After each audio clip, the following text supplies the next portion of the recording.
Hey, everybody, and welcome to, I guess, our next to last episode covering Tales from the Crypt because we're seeing the light at the end of the tunnel as far as these episodes go.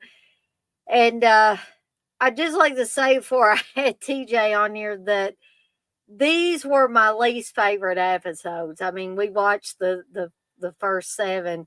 I see TJ shaking his head, so he's probably got a different opinion on that.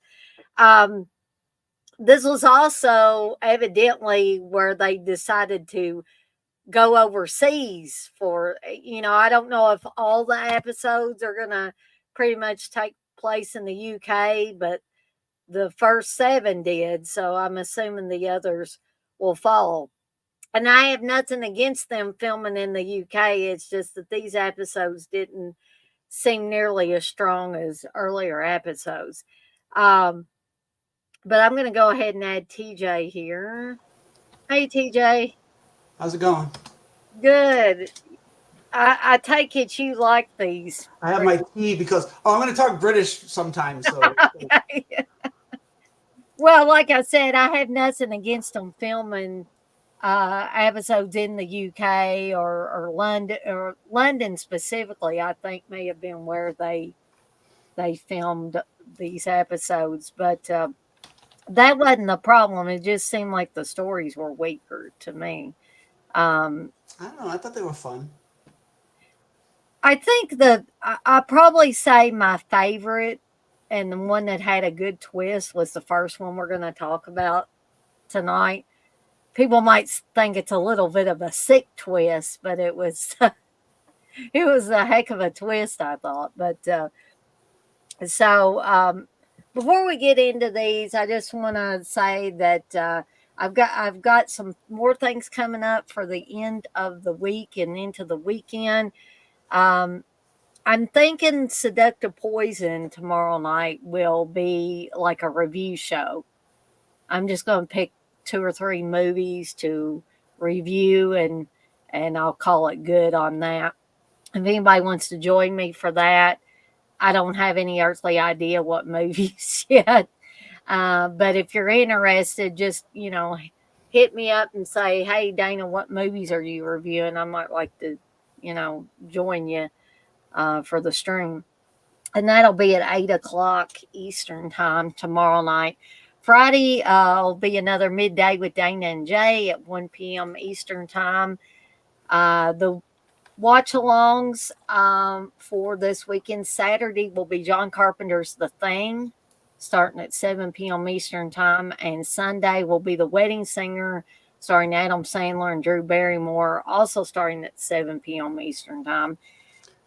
And the movie Munchies, courtesy of Jay, because he gave me the idea, because I said I've been racking my brain trying to come up with something Shining related. And I'm talking, of course, about Kubrick's Shining and not the Shining miniseries, which has been the topic of much discussion lately, the miniseries in Kubrick's version.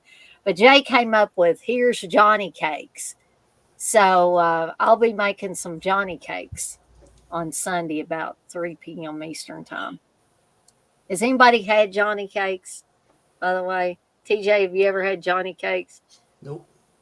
I mean, they remind me of fried cornbread that my mom always made, but evidently these you can dip in syrup. You could put jam or jelly on them. You could just put butter on them and eat them that way.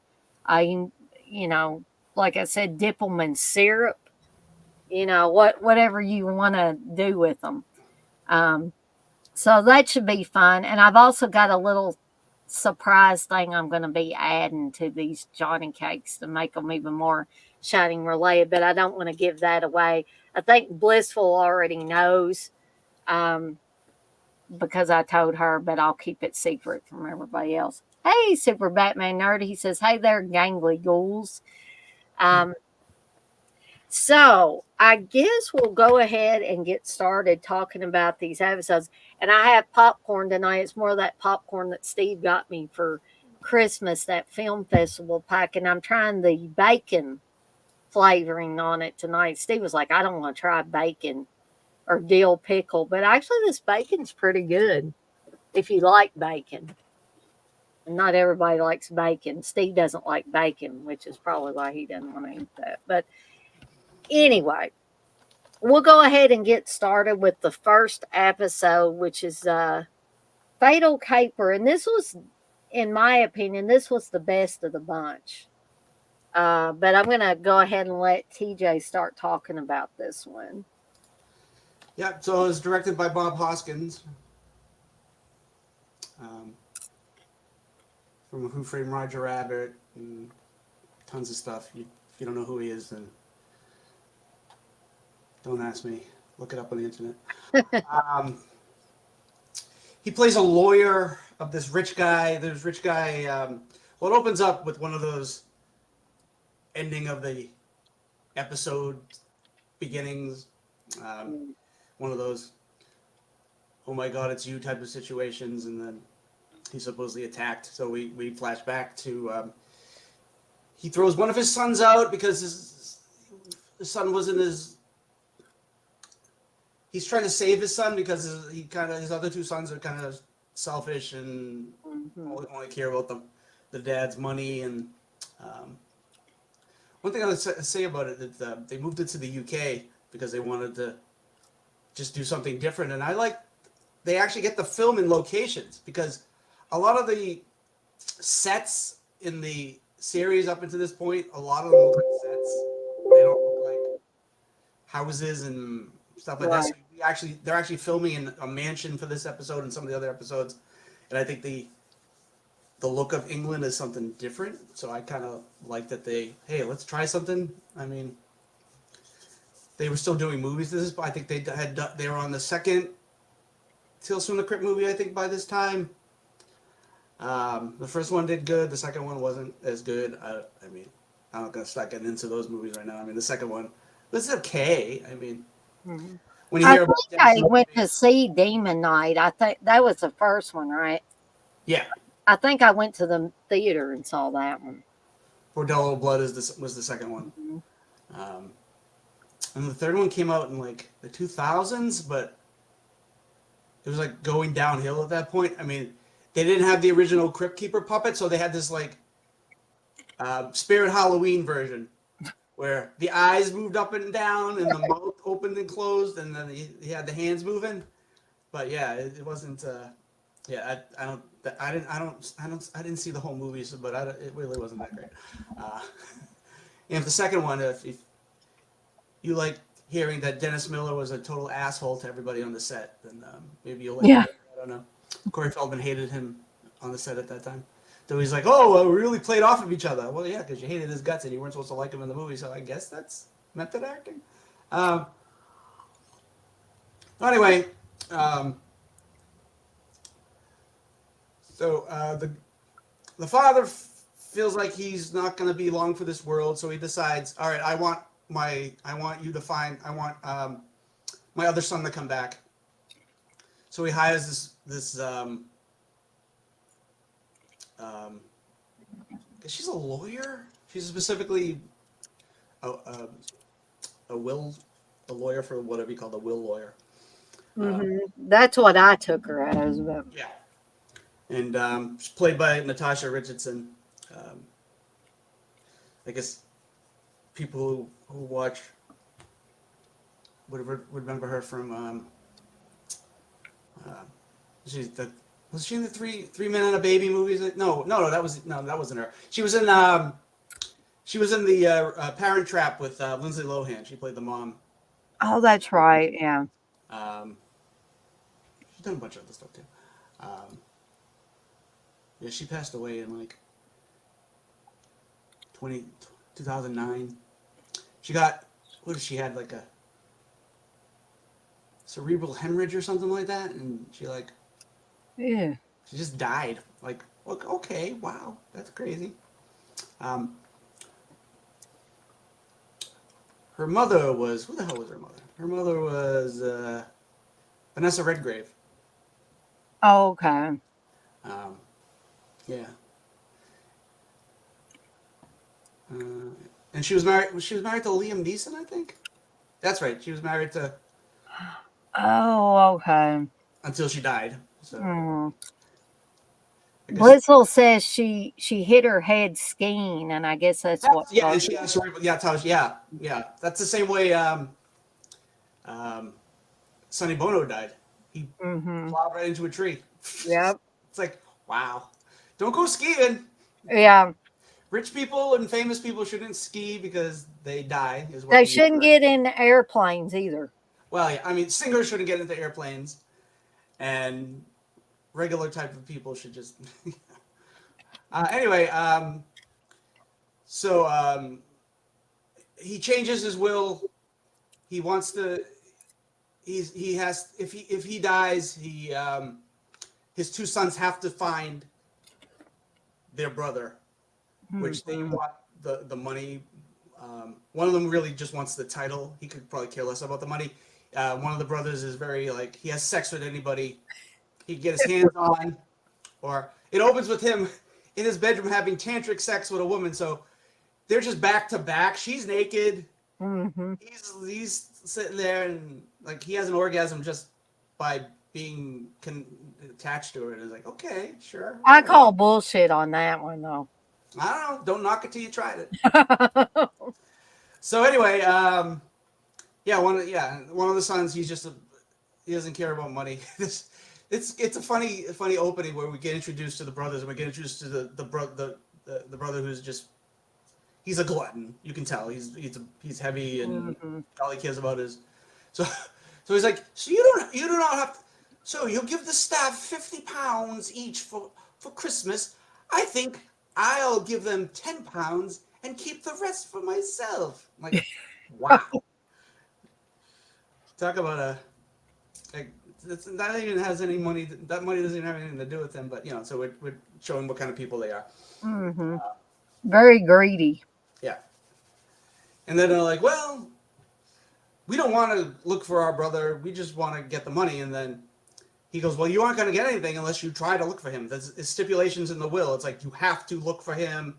You have to put out feelers for him and stuff like that. But they're not going to put anything into it. One of the brothers like, well, the brother's like, if I get the title, he's like, do I still get the title even if I don't get the money? And she goes, yes. And he's like, well, screw it. I can still have sex. That's all he cares about. I'm sure he cares about the money too, but this is very like specific characteristics. He's the money, the other guy is the sex because with the Mm. title, so blah blah blah. As long as women will have sex with him, he'll Yeah, be fine. he gets to one point where he's like, we won't have sex with me anyways, and he comes on to Natasha Richardson's character, and she's like, not if we had to repopulate the world would I have sex with you. Yeah. Sorry. I find you repulsive and disgusting. And he's like, but you'll still have sex with me, right? She's like, she walks away.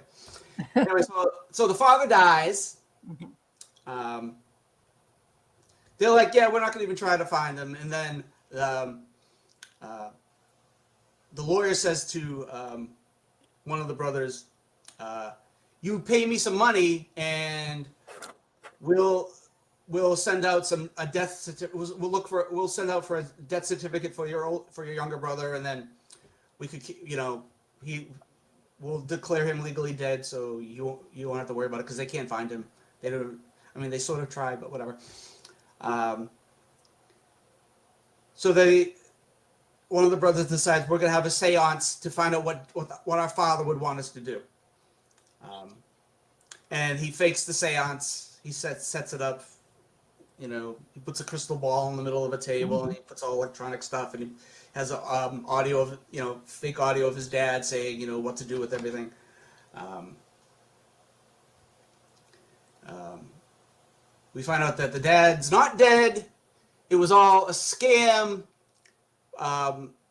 One brother kills the other brother, then the other one dies of a heart attack. And we find out the third brother is alive, and he's been there all the time. He had some little bit of surgery. He's actually the lawyer. And then it ends with kind of gross with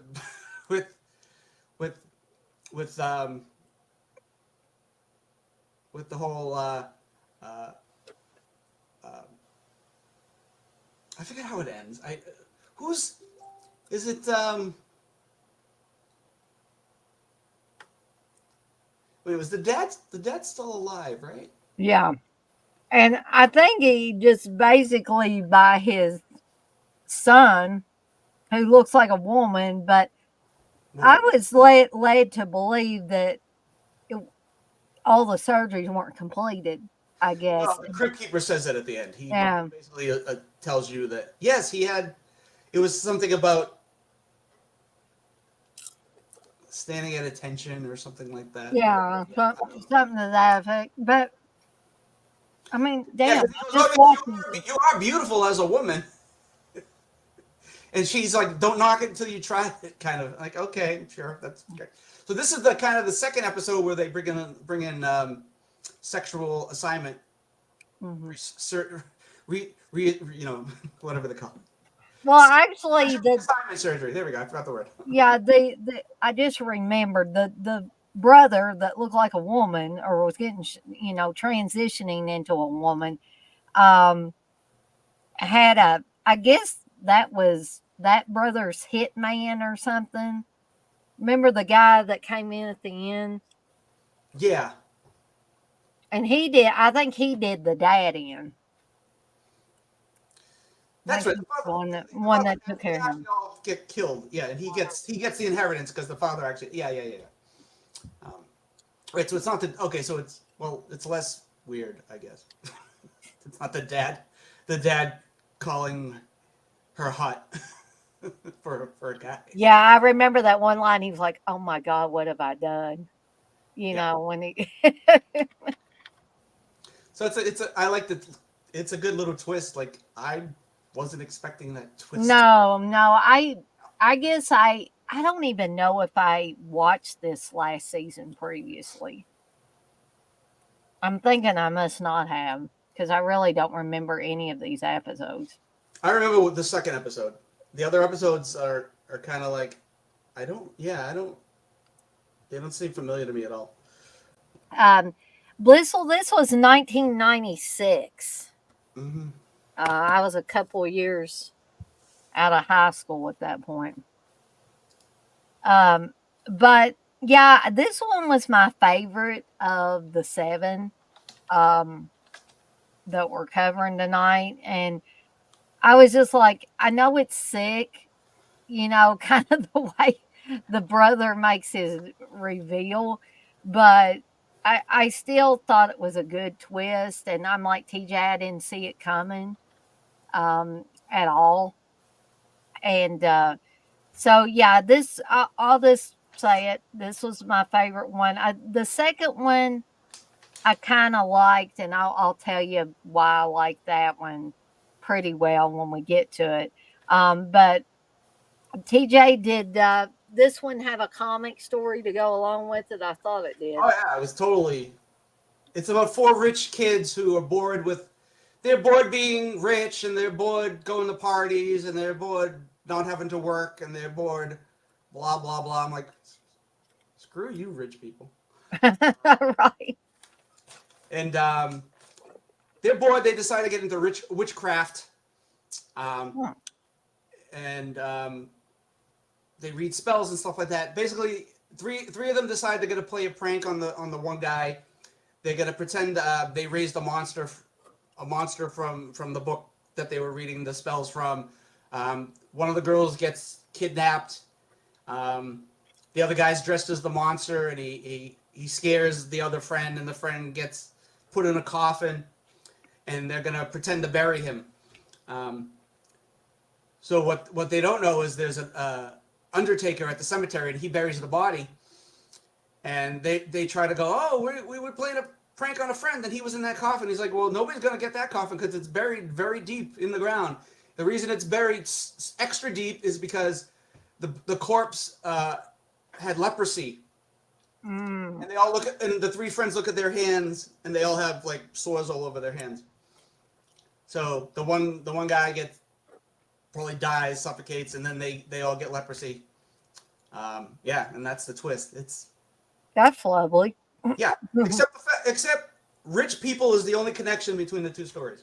Yeah, two totally different things, I'm basically. like, why did they even bother calling it a Tales from the Crypt episode? They used it. They've got a title. That's like with the prom night, the one in the 2000s. That was just we took a title Yeah, and we set it on a prom. There's nothing to do with prom night. That's not a remake of prom night. no. It's a And it's title. a horrible movie, in my opinion, by the way. Oh, it's terrible. It's PG-13, and it's not even suspenseful. And like, I've seen PG-13 movies that are good. That like, Yeah, you can do. Like people, sometimes people go, "Oh, I hate them." I'm like, well, if you do it good, but that's the problem. They don't do them good. exactly. Anything else you want to say about this one, TJ, before we No, okay. Um so the next one is Last Respects. Emma Sams is on this episode. Hospital. She was on which soap opera was she on, TJ? Because I know she was on one of the soap She was operas. in General Hospital. General Hospital. Okay, She was also on Dynasty and that's her. Colby's. So she was on all the soap operas. She was The daytime ones and the nighttime ones. yeah. Hey, you have to work, right? She was back in like the 90s. They did a bunch of remakes of Roger Corman movies, and she played the Barbara Steele role in the Piranha remake. I mean, no, sorry, she played sorry, the what's who's Susan Turkle in the Humanoids from the Deep. That's the one they did. Oh, okay, Like gotcha. Dodger and Humanoids in the Deep. And the twist, I'm going to spoil that movie because it really wasn't good. It has Solly Moon Fry in it, Punky Brewster. She plays the girl that's the camp counselor who ends up getting eaten by the piranhas. All right.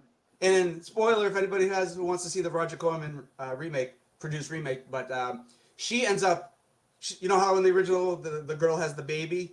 In this, she has the baby. Emma Sams. Okay. Anyway, but yeah, so yeah. And it was directed by Freddie Francis. Yes. Who directed the first Tales from the Crypt movie? That's why his name was And familiar a to me. ton of, if you like British horror movies from like the 70s and 80s, he directed a lot of them. And, Son of Dracula, Tales of Witness Madness, The Ghoul,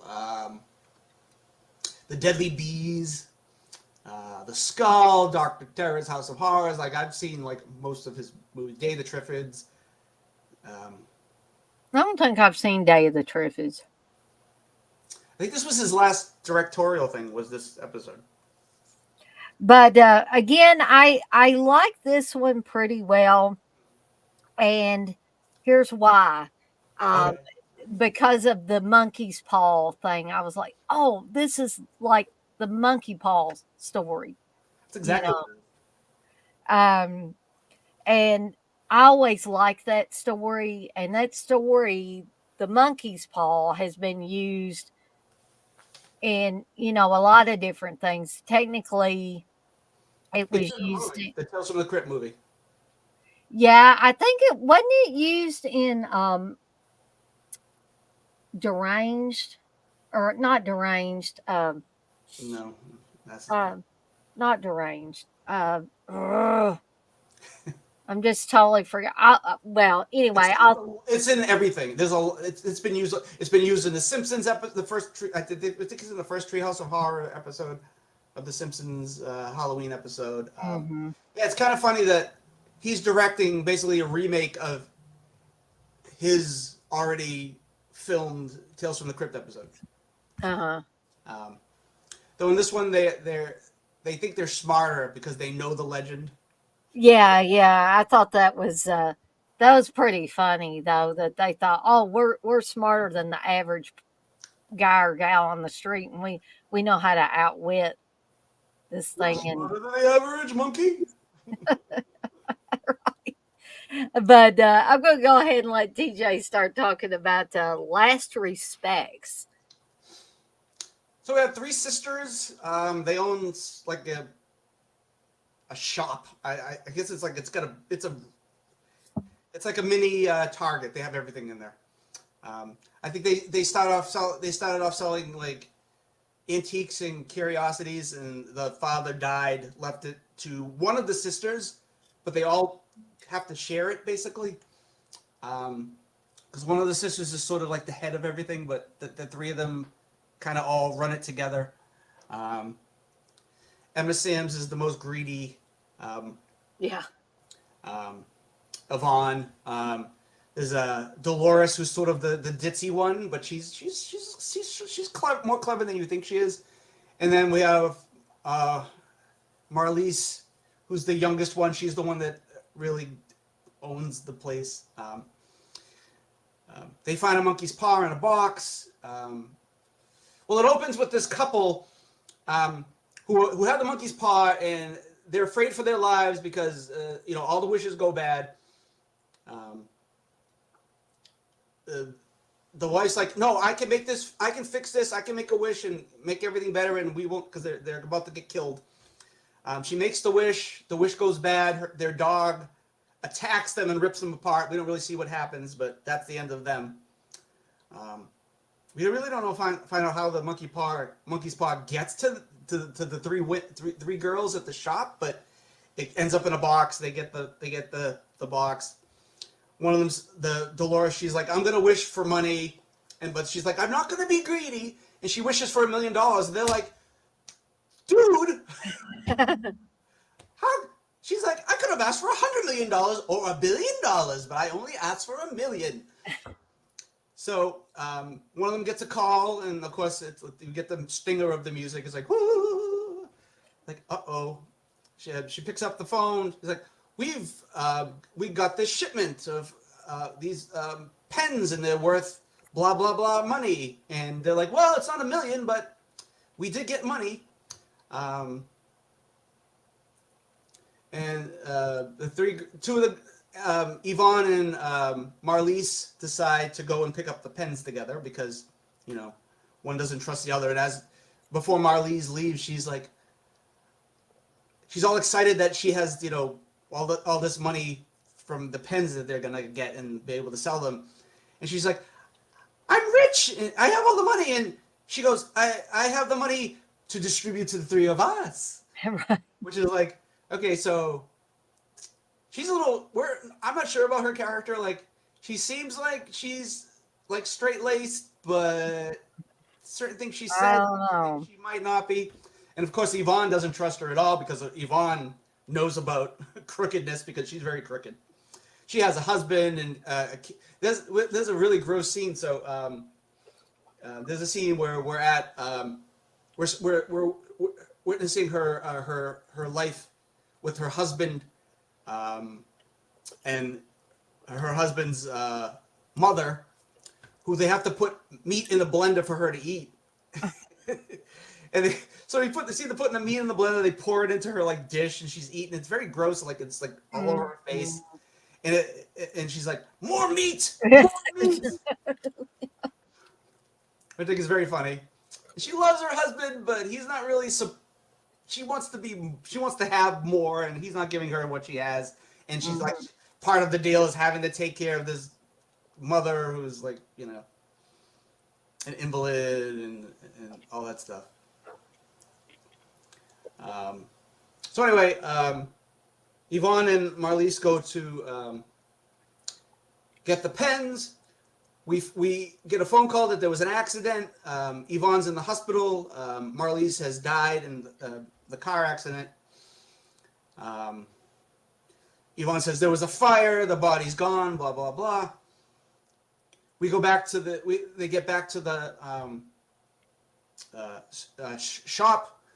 We find out um, uh, Dolores is like, all right, I can fix this, and Yvonne's just like, no, don't do it. You're just gonna make it worse. It's already bad. We have to deal with this now. We can't do it. Dolores makes the wish for Marlies to be like she was before the accident. Well, she goes to the morgue because she gets a phone call from the morgue. The doctor's like, "Can you come and something strange is going on? Come and check it out." Dolores thinks that her sister's gonna be alive. We find out there wasn't a fire. The car was accidentally driven into the lake, but Marlies isn't just waterlogged. She has a bullet hole in her head. And guess what? Dolores shot her to get the money.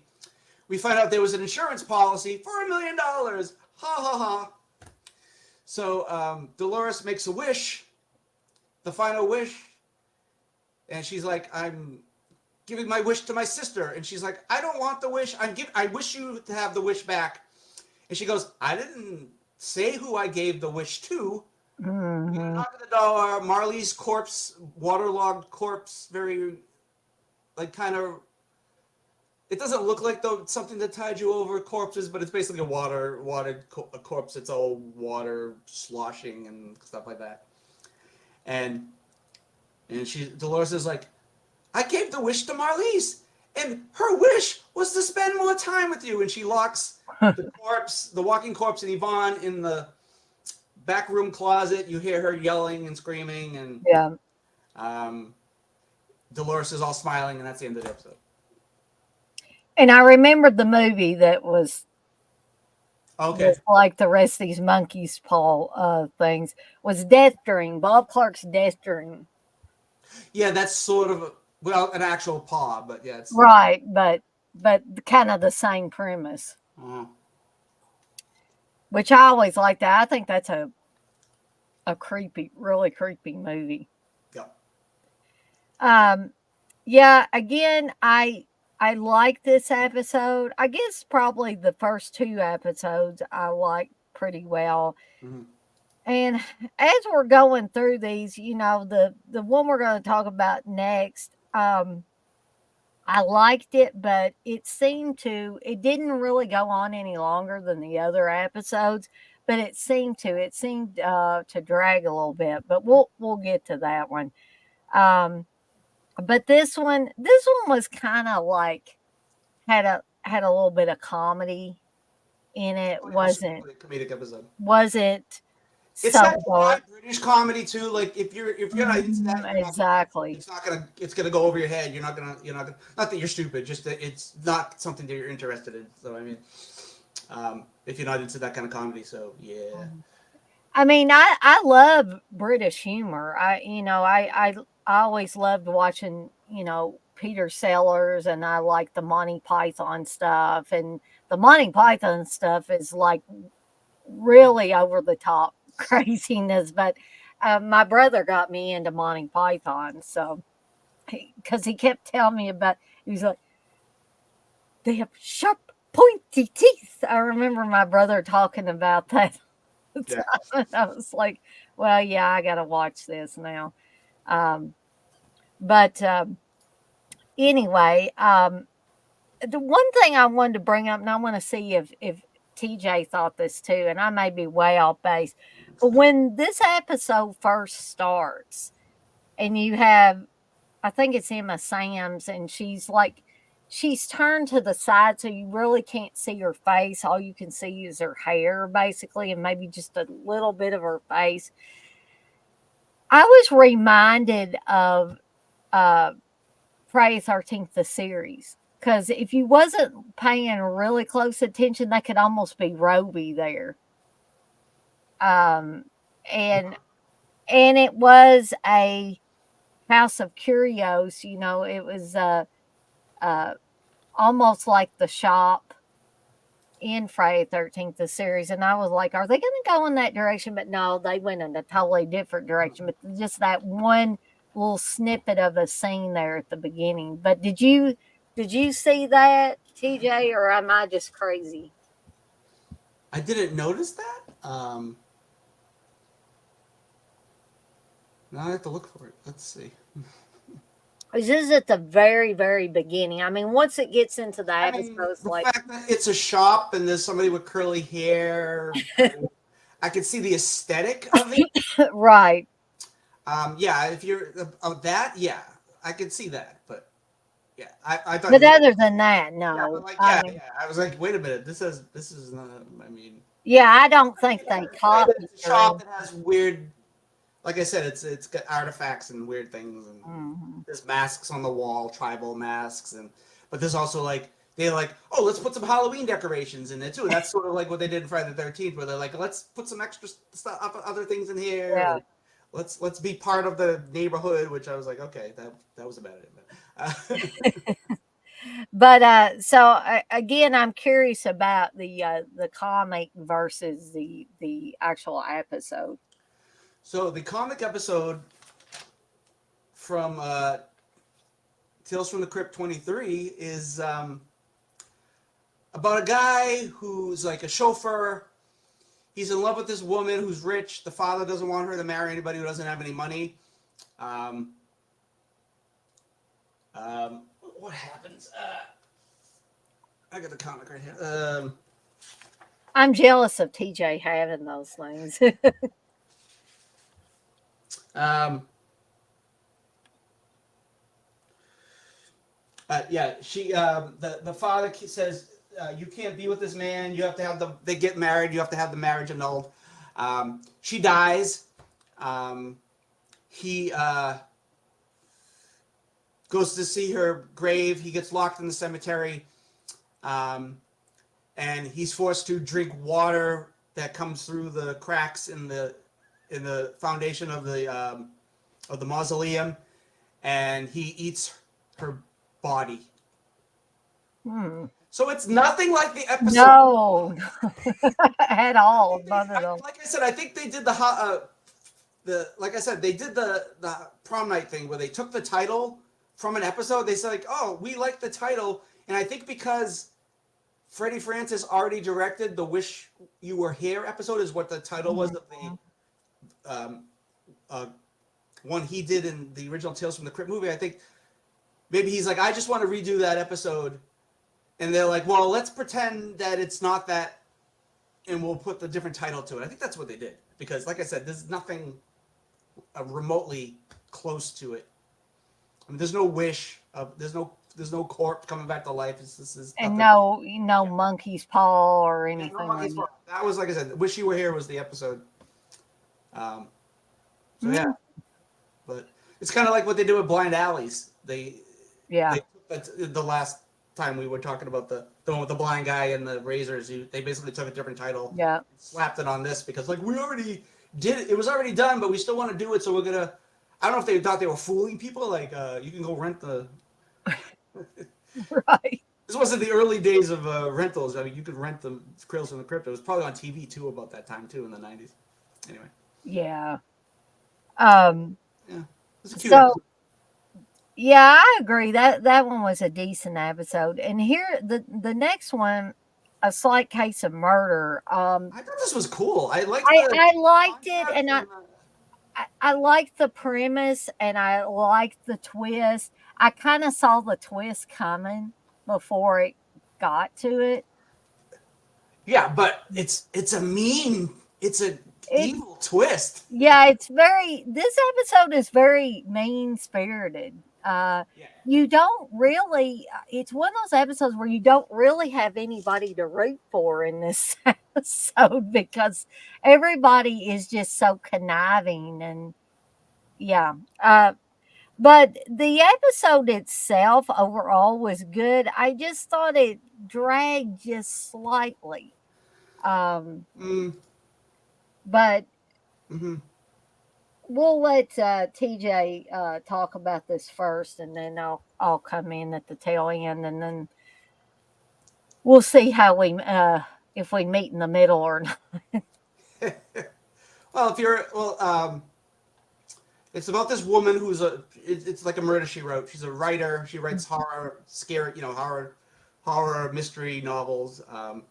She has like this neighbor who wants to be older woman neighbor who wants to be a writer also, and she's one of those naggy, bothering types. Like, could you have a couple of sugar? I wanted to. Can I have a cup of sugar? And I also want you to read my manuscript. And Yeah. And then have you read it yet? And it's like, yeah, was I wrong? Was her manuscript written on it looked like index cards? That's what it looked like. some of that because she says because there's reference to her not being organized, and the woman writer is like, you should be more organized, and I Right. think she's using the cards to To try in an attempt to be which they more come into play organized. at the end of the episode too, by the way. Um, Uh-huh. um, so the main woman is Francesca Annis. She was in the original Dune movie. Do you know the movie Krull? I know of it, but I don't think I've So there's a watched it. woman. There's like this woman who's in. She's like in this giant web, and there's a spider protecting her. She's the woman in the web. If you ever see Krull, you would know who she was. But that's the thing about this. Like, they moved it to the UK, and I Mhm. think I've read some reviews online, and people are like, I don't know any of these people. Well, if you knew British movies and stuff, you would know all these people because all Right. these people were in lots of things. This is like a cast of actors throughout at least these first few episodes so far. This first half, like you've seen them in things. Mhm. Even I though bet Darren would know all these people. yeah, even though the British actors they've been in other like American productions of his, Right. things that you would have seen. Um, like people definitely would have known Emma Samms. I mean, Yeah. especially back then. Um, but people are like, oh, I don't recognize any of the actors, and I wanted to see stars like the original. Like, first of all,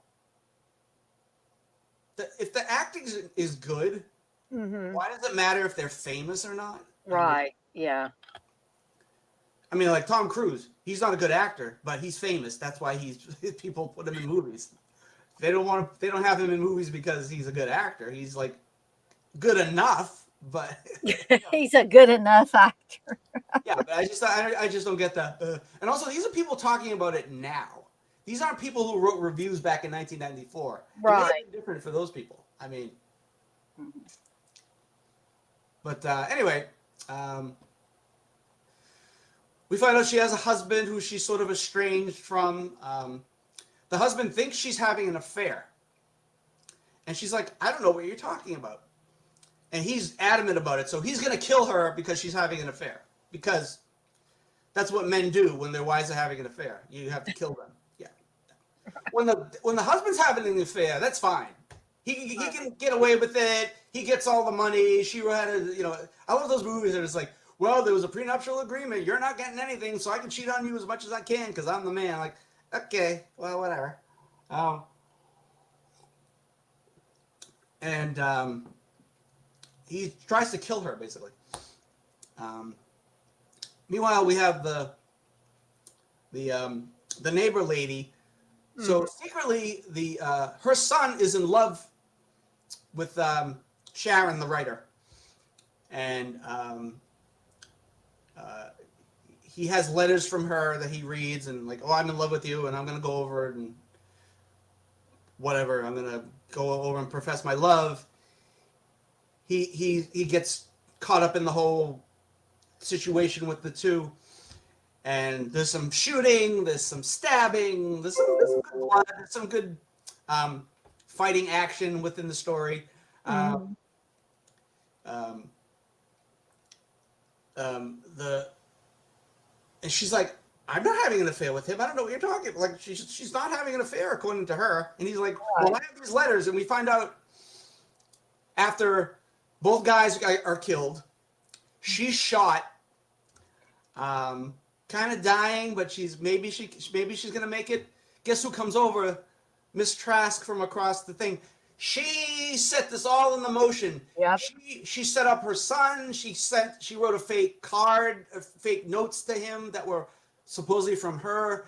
He she told the husband that the wife was having an affair, so she caused all this.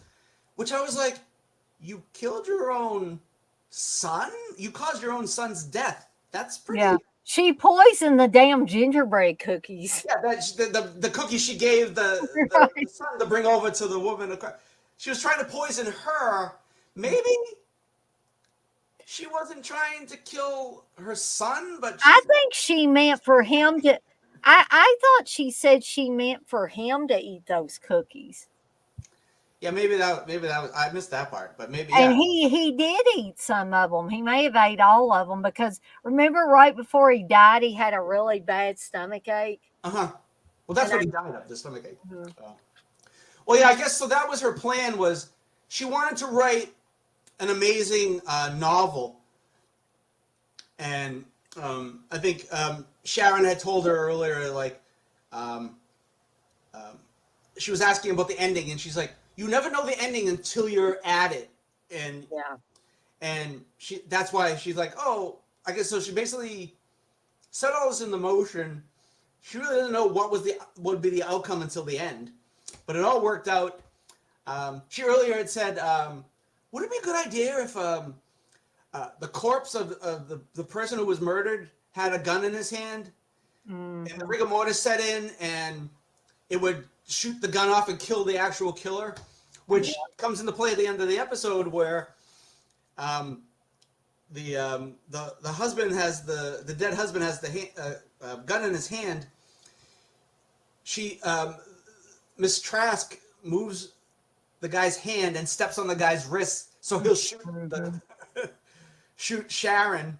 So it'll look like he shot her, and Mrs. Trask grabs her manuscript that she was gonna give to her publisher, and she's gonna pawn it off on her as her own. And all those three people are dead, and all the evidence is there that points to all of the fake thing that she set up. So I think it's a very clever ending. Yeah. It was clever.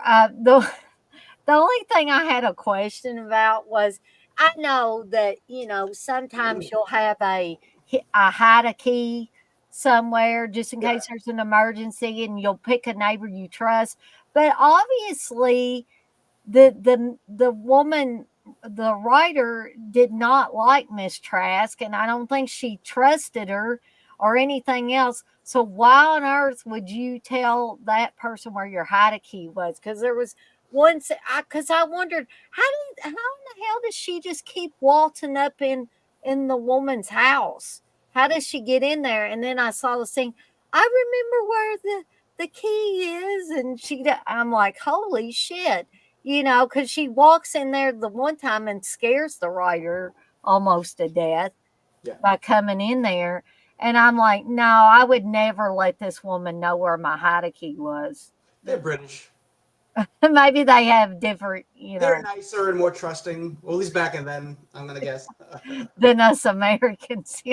We don't trust nobody. I mean, look at the country right now. It makes sense. Yeah, I thought I heard gunshots the other night. Like it Wow. sounded like it was a couple of streets over, and then I heard a car just flying down the road, and I'm like, holy shit, I was sitting back here working on something, and I could just hear it sound like pow pow pow pow pow, and then this car just squealed out, and I was like, oh my gosh.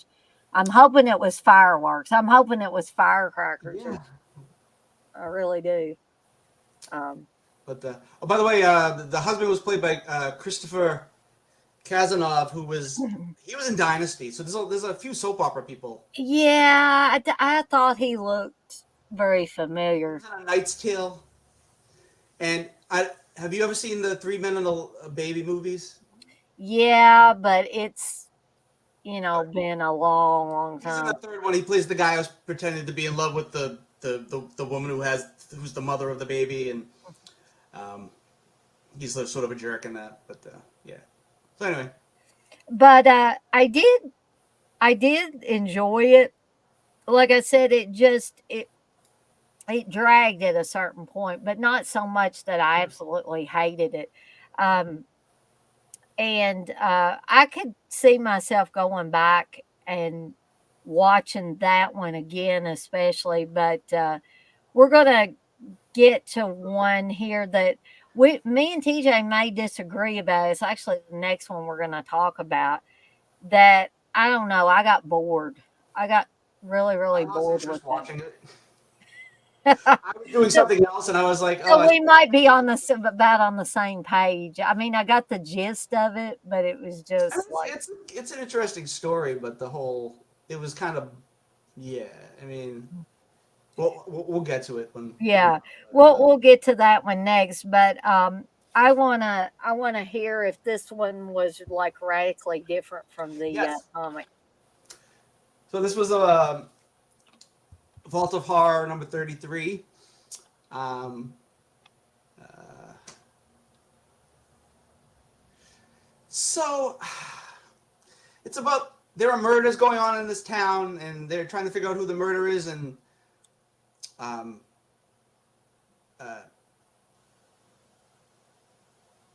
this guy, this doctor, like I don't know if he's a scientist or whatever, or like a forensic type of dude or whatever.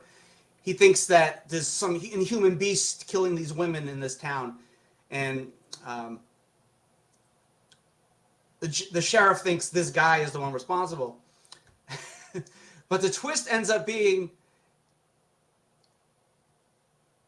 a deformed child has a suit that is like a robot suit that he climbs into, so he can be he. So they think he's an adult monster, but it's a kid in a suit.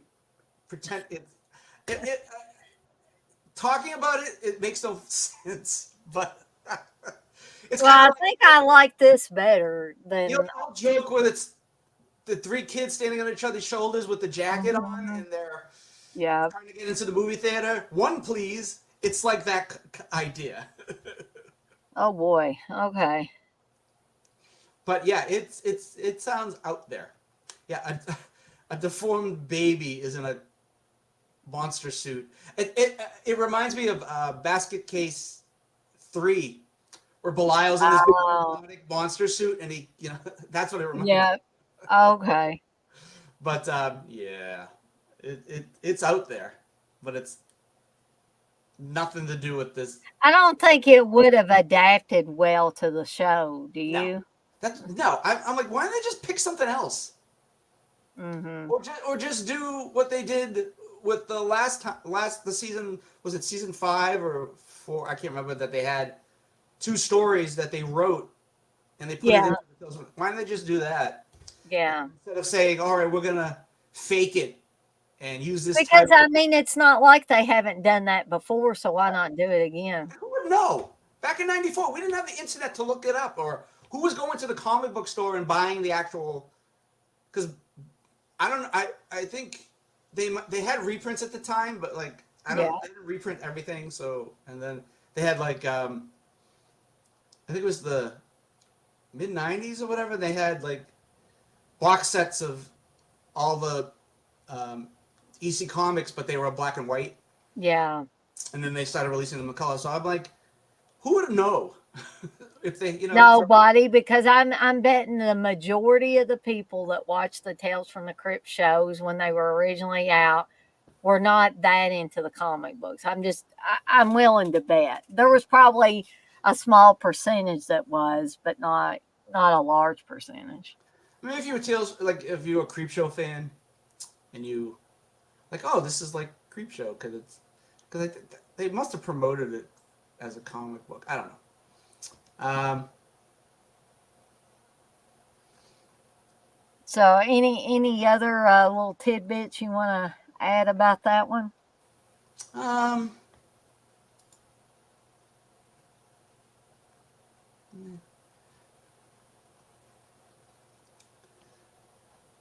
I mean, the guy who plays the son was Patrick Barlow. He was in a bunch of stuff. Like he was in Bridget Jones' Diaries, Notting Hill, like a lot of British movies. Yeah. I don't know if you ever saw that series, Absolutely Fabulous. He was in that. I know the series, but that was one that I never got around to watching. One of the episodes coming up that we're going to talk about has one of the main actors from that show is in it. The one with the baby.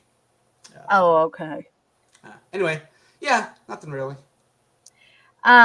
So the next episode was the one. It's probably my least favorite of the bunch. I was the least interested in this one. And at first I thought it was going to be like that other one, the other wartime episode where the guy was.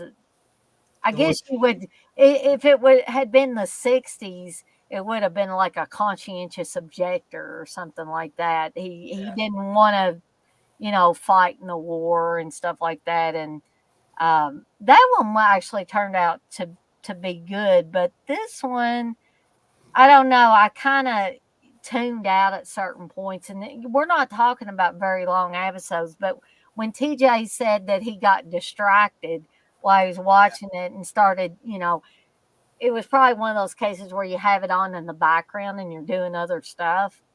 That's the kind of episode it is.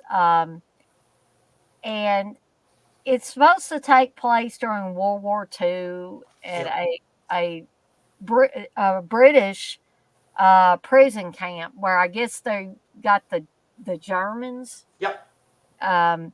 So anyway, it's called Escape, and I'm gonna let TJ start talking about this episode.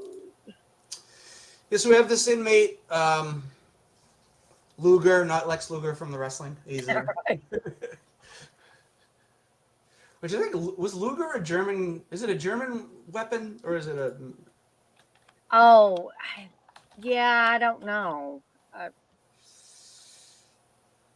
It's a European weapon. It's not European. It's probably more like a German weapon. So it makes sense that he's like German, European. I think it's Dutch, Switzerland, that kind of thing. Yeah. So this is Luger. He's a prisoner of war. He's basically he had it in with like the first head of the camp. That guy gone. I forget why. I don't remember because I wasn't paying attention. So he's sort of like a conniver. Like he set other people up to escape from prison because he wanted to see them get killed by trying to escape because he knew they wouldn't be able to escape. So he sets up people so they'll get killed. He doesn't care. He doesn't care about his own countrymen, much less it's bad enough he's a Nazi or whatever, but he doesn't even support his other fellow Nazis. It's like, okay. He's a traitor even to them. I mean, yeah, exactly. So he tries to set up another prison escape. He wants to try to get out of prison himself. A bunch of mishigash happens. That's a Jewish word. Look it up. And the big twist is he thinks he's gotten away, but he hasn't gotten away. The head of the prison camp, and with the help of another, I forget if he's a prisoner or what was he? Was he another British soldier? I can't remember what it was. Well, with the help of I think that's what he was. Yeah, another British soldier.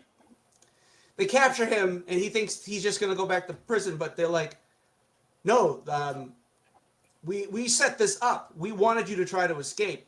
I think he was traveling with some guy who got killed, and we didn't want him to get killed. We weren't planning on that. We wanted you to get killed. But the twist is the war is over, and you're going to be going home, but you're not going to be going home because you're such a piece of crap. They shoot him dead. Yeah. So he was going to go home. He should have tried to escape. So it's like one of those, it's kind of like the end of The Mist. If you just waited 2 more minutes, the cavalry would have come and saved you, and you would have ended up shooting your friends and your son. And yeah. We need Jay in here to say, damn it. I was surprised. I thought Jay was going to be actually when he said he didn't like the ending, I was like, really? That's interesting. You never know what somebody's going to like and what they're not going to like. Yeah. I mean, I think shocked people too. Just like I shocked the hell out of Jay because I didn't like Wicker Man, like the original Wicker Man. I I don't think understand that either. I'm with everybody else that I says, know. I'm sorry that I dashed everybody's hopes there, but was it Britt Eklund's body double that turned you off to the entire movie? no. I'm not. It's a musical, you know. I hope that I'm not that shallow. No, it was just a lot of different things in it. It was like, I mean, it wasn't just her body double that was naked. You had a bunch of naked young girls every time you turn around. And I'm not, a lot of slasher films have quite a bit of nudity and sex and all that, but I was like, this is what people have been going on about for years, that this is, you know, at least watching Nicolas Cage in the remake act all freaking crazy. I'm not saying it's not a good movie, but it's entertaining to watch him go crazy, you know. It's not a good Um, movie. It's not the bees, not the bees.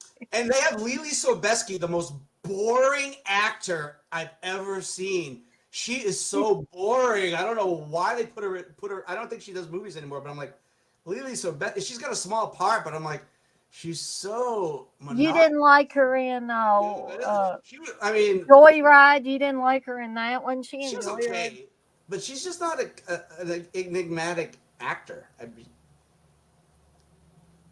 Was she in one of those Final Destination movies too? I don't think so. Okay, I must have her confused with somebody else there. Yeah. But You're thinking of anyway, maybe I will give Wicker Man a little bit of time, and I'll go back and watch it again. Maybe then I'll love it. I don't know. You never know with me. Christopher Lee is sort of like a hippie, flamboyant, like his character. I know, but it was like, why is Christopher Lee? Why is he doing this? He was like a weirdo. He was a weirdo, and Yes, that was the did fun he? part.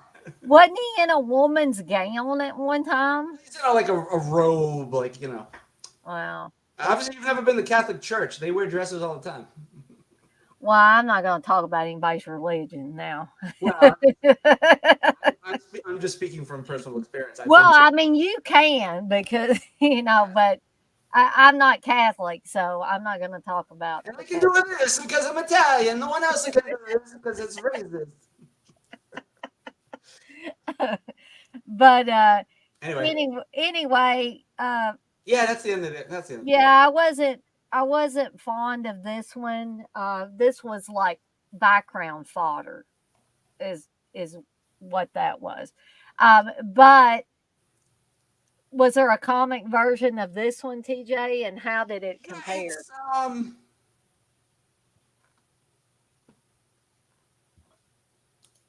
how different is it? I can't remember.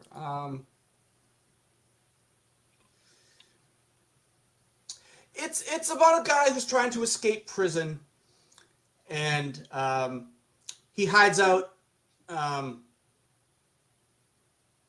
in a coffin, and he thinks they're just gonna send the coffin to the cemetery or whatever, and he's gonna get free. Well, they're cremating, they burning the coffin. Oh, They nail the coffin shut. He gets trapped in the coffin, and he burns to death, and that's it. That's the gist of it. that's kind of more gruesome. I Yes, think a little bit there's no more. mercy thing. By the way, the guy who plays the head um, of the prison. Remember that episode where my screenwriter, the vampire episode of Tales from the Dark Side, the one with the guy from Taxi, Yeah, uh, the guy who played the vampire, right. played him. Oh, okay. Yeah. He was in a lot of stuff too. But funny, he does the voice of. Have you ever seen Saturn 3 I think so. with they're up in it's um, Charlie's Angels chick. Um, what's her name? Farrah Fawcett and her and Frank Gorshin. Right, Frank Gorshin. Mm. Right? Yeah. No, it's what's his face? Spartacus. What's his name? Um, Uh, Spartacus actor. What's his name? Boy, I'm losing my memory. Uh, Mine's already gone. I mean, completely. I I can't mean, remember yeah. nothing. But I'm gonna read The what voice of the Bliss. robot. Anyway, never mind. Oh, Kirk okay. Douglas. Michael Douglas's I gotta read what Blissful put in here. She said, "Interesting experience walking in a naked yoga class in Woodstock. Things you can't unsee." I bet That's that was kind of. that's Woodstock for you. But I would like to go there where they had the actual Woodstock Music Festival. I really, Yeah. Where they tried to redo it and it just wasn't the same. that was horrible, That was not a horrible. good idea. No, and We're gonna create it. what's really sad is some of the same guys that did the first one worked on getting this one together. I bet they were sorry they did that. There's just not the same mentality that there was then. Wasn't they? Wasn't people like throwing bottles of water, and these were like $10 bottles of water or something like that? Or they throwing them at people's heads and stuff like that? They And went all crazy. There was like big mud fights, and it was just a literal shit show. I think. exactly. Um, Um, but so if we move on to the next one was it was interesting. I yeah. guess you would call it more of kind of like a ghost type of. Did you get that from it, TJ? That it was kind of like a ghost thing Oh, and a yeah. It was revenge. very David Lynch. Um, very Yeah, David David Lynch. Yeah, It that's was super perfect. David Lynchian. It was like his type of aesthetic. It was almost black and white, though it was in color. Type of, you know what I'm saying? Where it Hmm. just looks like it's that, and it's very noir, and yeah, that's what I mean. Yeah, I like it. exactly. It's very But noir. this was called Horror in the Night, and Elizabeth McGovern is on this one. Peter Guinness is on it. Um, but I did get that David Lynch vibe. I didn't think about that till TJ actually said that, and it definitely has a David Lynch vibe to it. You could almost believe that David Lynch directed it or had something to do with it, and obviously he didn't. But, I don't see his name on here anywhere. Um, but I was director of Highlander and mhm. Resident Evil this Extinction. And, so he did one good movie, and then he did Resident Evil Extinction. Right. I think Steve like how many Resident Evil movies were there, by the way? So many. Then they did new ones, and then they had a TV series, and a couple of TV series. But the director directed a bunch of the ones. He directed "Let the Punishment Fit the Crime." He directed "People Live in Brass Hearses," the one with Okay, the guy with yeah. the corpse attached to his back, and Hmm. the one with um, Billy Worth, where he's the Oh, blogger. He directed a yeah. few of those. Yeah, but some of the good ones. So I mean, this was very, yeah, like I said, very Lynchian. Uh, Hmm. So I'm gonna let TJ start talking about horror in the night. yeah, so we got these two. I guess they're mobsters. I guess, but it's in England, so I don't know what you call mobsters in England. Uh,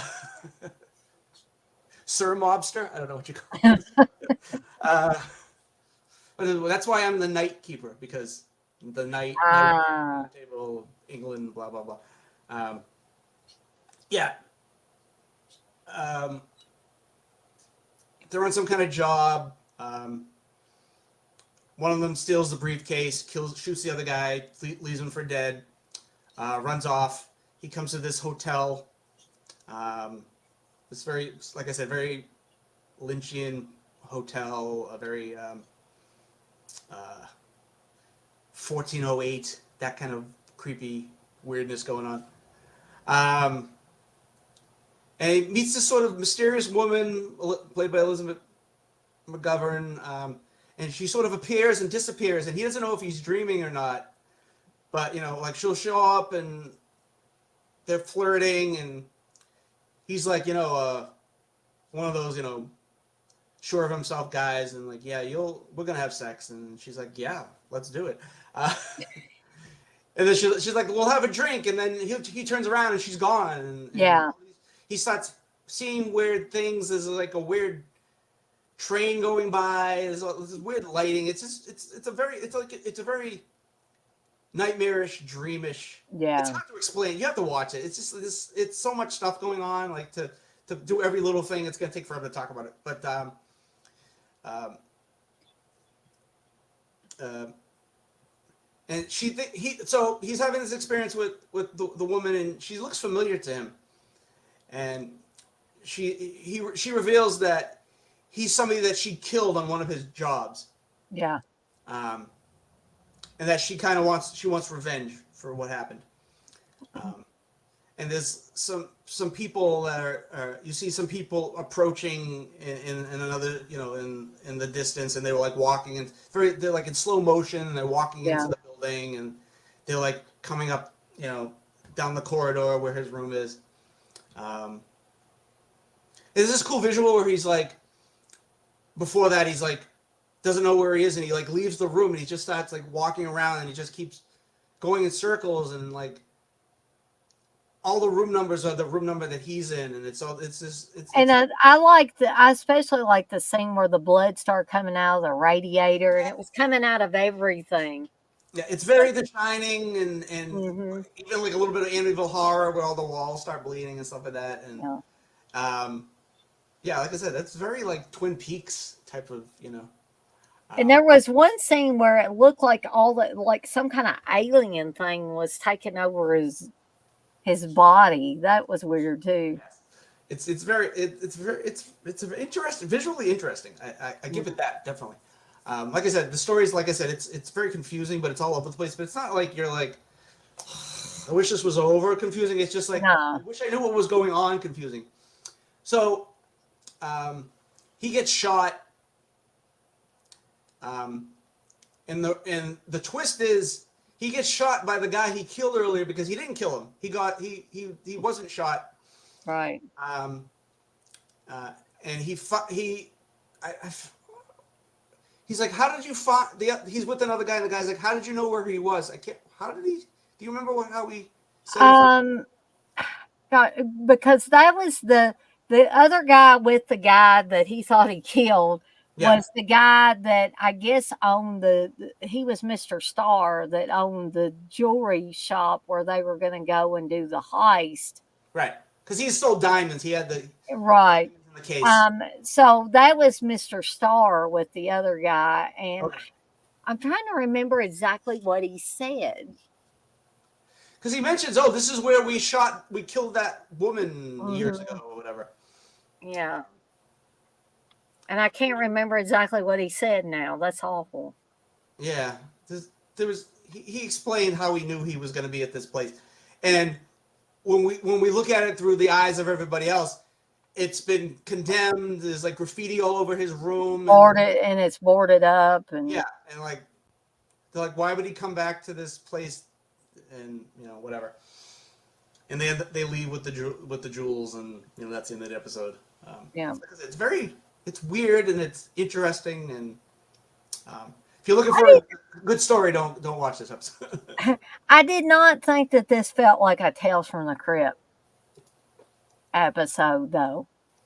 Yeah, they were definitely experimenting Hmm. with um with the And so I enjoyed it and thought it was weird, and it's one of those that is just so bizarre that I want to go back and watch it again a little later and see if there was stuff I missed in there as far as visuals and things like that. Because I get the feeling that this is the type of thing where there might be stuff in the background that you're yeah, paying so much attention to these quick cuts here and there. It's like he keeps waking up from a nightmare over and over and over and yeah. over again. And so it's real quick cuts. So I'm sure that there were some things in there that I missed because I was focusing so much on him. There's probably stuff in the background. Um, The but acting's great. Natasha. Elizabeth McGovern's really good. Like she's mysterious. She's sexy. yeah. You're interested in like what's up with her, what's going on with this situation, and he's pretty good at like looking confused, which he does a lot in this episode. Right. Um, but as far as like differences in the comic in this episode, there's got to be some big differences. Um, it's about a guy that's seeing weird things, and it ends up being a dream at the end. It's sort Uh, of like the episode, but it's a different. I can't remember what the actual. What does it say? Let's see.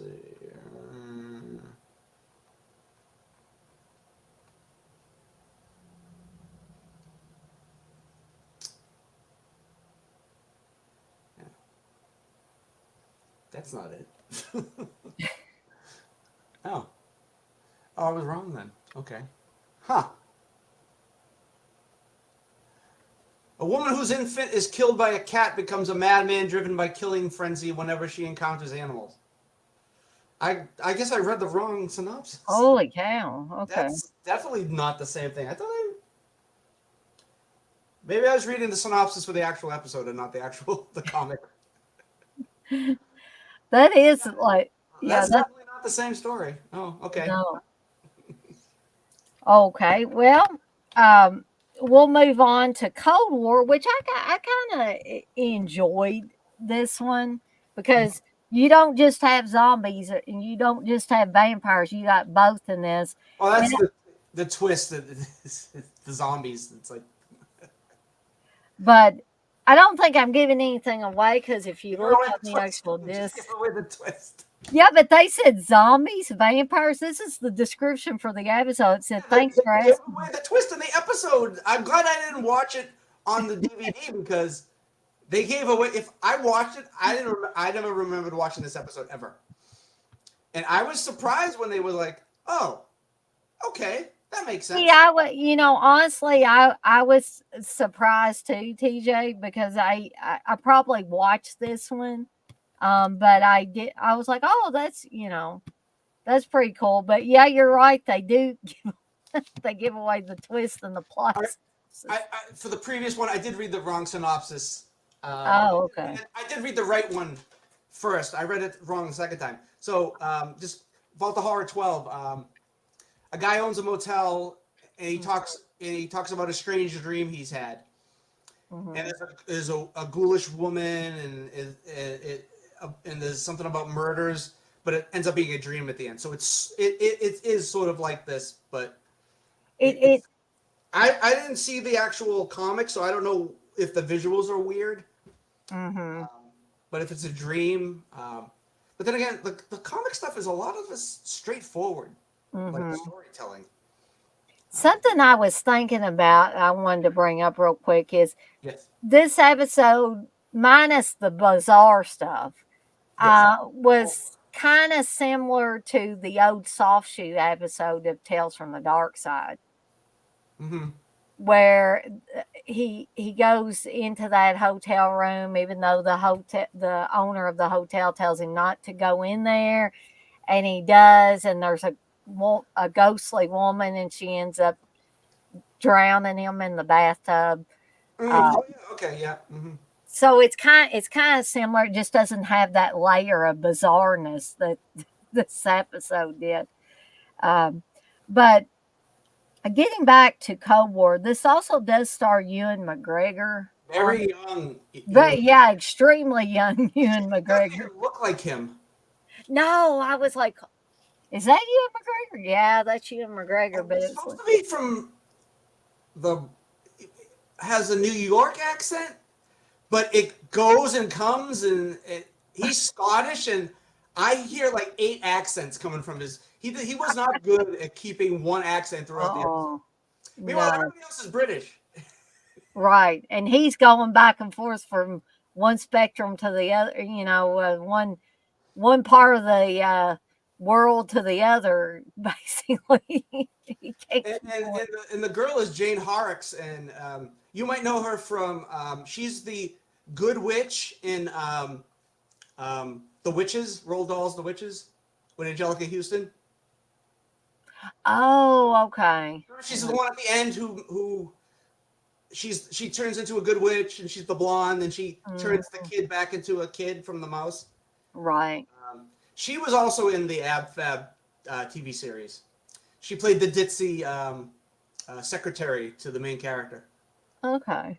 um, and But she did voices, and she was in a lot of stuff. Like I said, everybody was in something. She did a voice in the Chicken Run movie. I don't know if you ever saw that.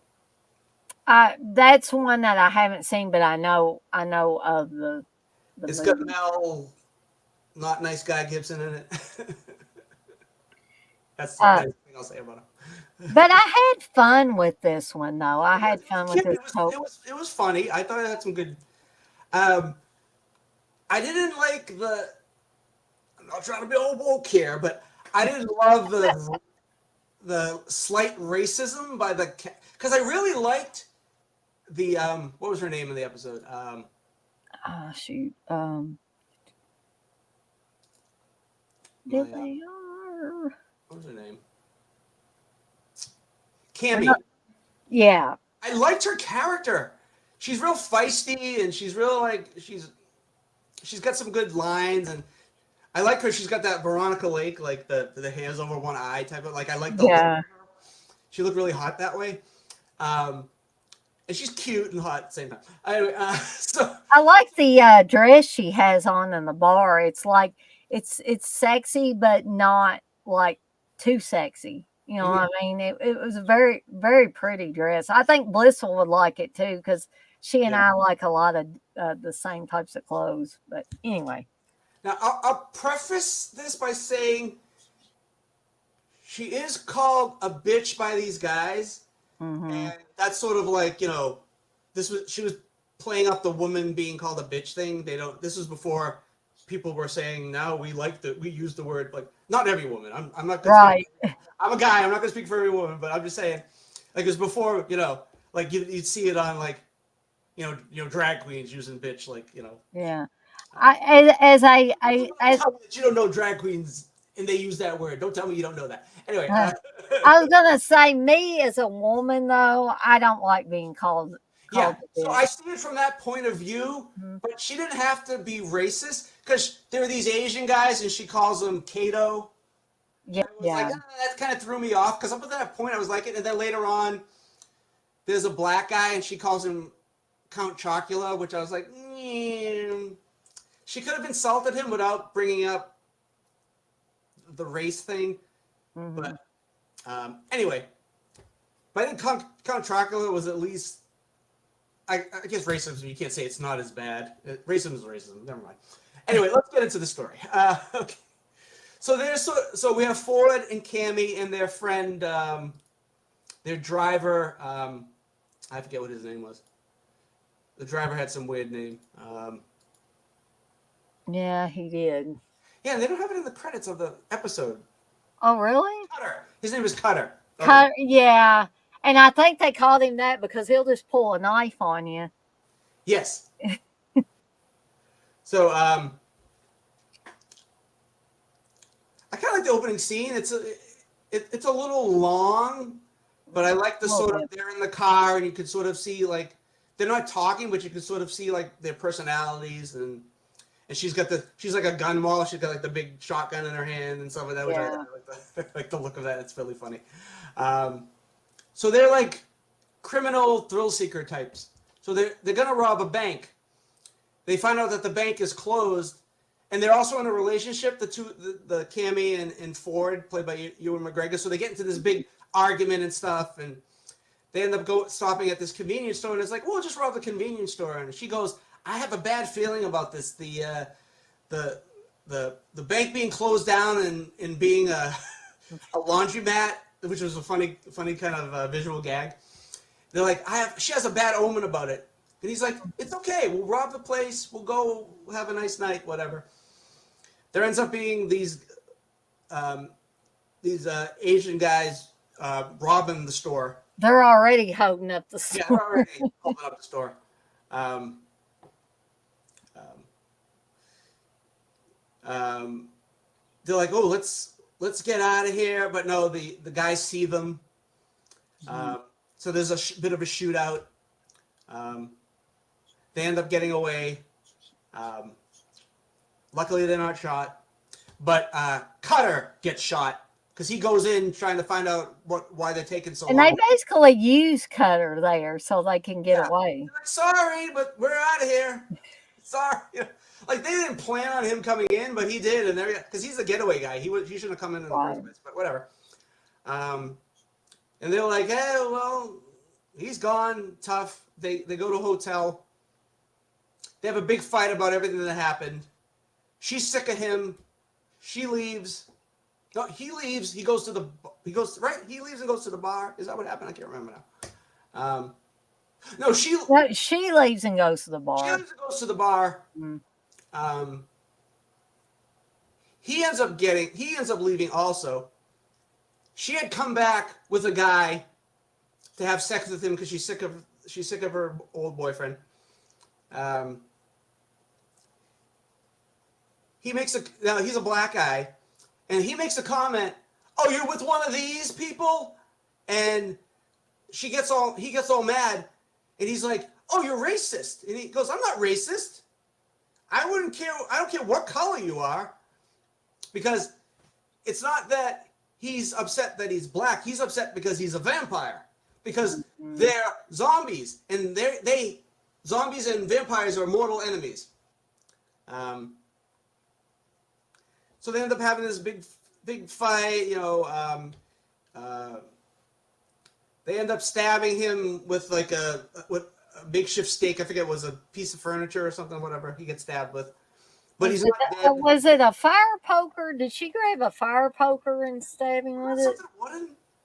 Well, I think Ewan McGregor's character, he had a piece of wood, but she grabbed the fireplace poker. Okay. But they have this big fight. They think he's dead, but he's not. He grabs them, and they all fly out. They jump out the window, and we come to find out that the vampire's dead, and they're in a bar. Like they got back together because she's done this before. She's had affairs with other people, like Cutter, when originally she brought the guy back before we find out he's a vampire, we just think that the zombies have some living person with them to do all the hard work, because what you said earlier about they sort of used him, that's what they sort of do, because they don't want to damage their bodies, because if we find out at the end, and it's very like Death Becomes Her. So his mouth is all deformed because they had smashed into the ground. He don't really look like Ewan McGregor anymore. Even young Ewan McGregor. Straw, and like her whole chest is kind of like cut. Like her bone is sticking out, and she's not bleeding because she's a zombie. But which that's why you kind of notice at the beginning that their complexions are very white, and you don't realize it until the end. It's because they're zombies. Which we probably wouldn't have really noticed about, and I didn't really notice about it. And then when I found out there was zombies, I'm like, oh, this makes sense now. And he sort of grunted and was like, because they can sort of feel pain and everything like that. And she's like, oh, don't worry, things will be okay. We'll be fine. So it's this kind of funny, goofy ending, which I like, that they were all deformed and everything like that. Yeah. But nobody seems to bat an eye, maybe because they're in the big city or something. That I think we're supposed to assume it's a world where vampires and zombies exist. Oh, well, that makes sense. So everybody's like, yeah, we've seen this before. I enjoyed this one for what it was. It wasn't an episode that was going to make you think too hard. Anyway, it was just a fun little time waster for me. I don't think you would know the twist if you didn't read it on the bad box. Probably not. Sorry, guys and gals, if I ruined that for you. But so, what was the difference in the comic and the comic? it is about zombies, but a totally different.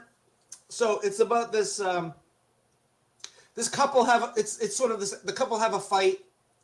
Um, the woman meets this other dude. The dude falls in love with her. Um, the guy goes, well, if you're gonna fall in love with my wife, you have to know the backstory of how we met. And he tells the story of how he met her, fell in love with her, asked her family for her hand in marriage. They say, well, there's one stipulation: you have to drink this poison and kill yourself because we're zombies, and you have to also be dead or you can't marry my daughter. And he thinks they're just crazy. He ends up drinking the poison and becoming a zombie. And the guy's like, I don't believe you. You're lying to me. And he goes, well, I'm gonna have to kill you and turn you into a zombie if you want my wife that bad. And it ends like that's how it ends. Okay. So Backstory, and it's a cute kind of like.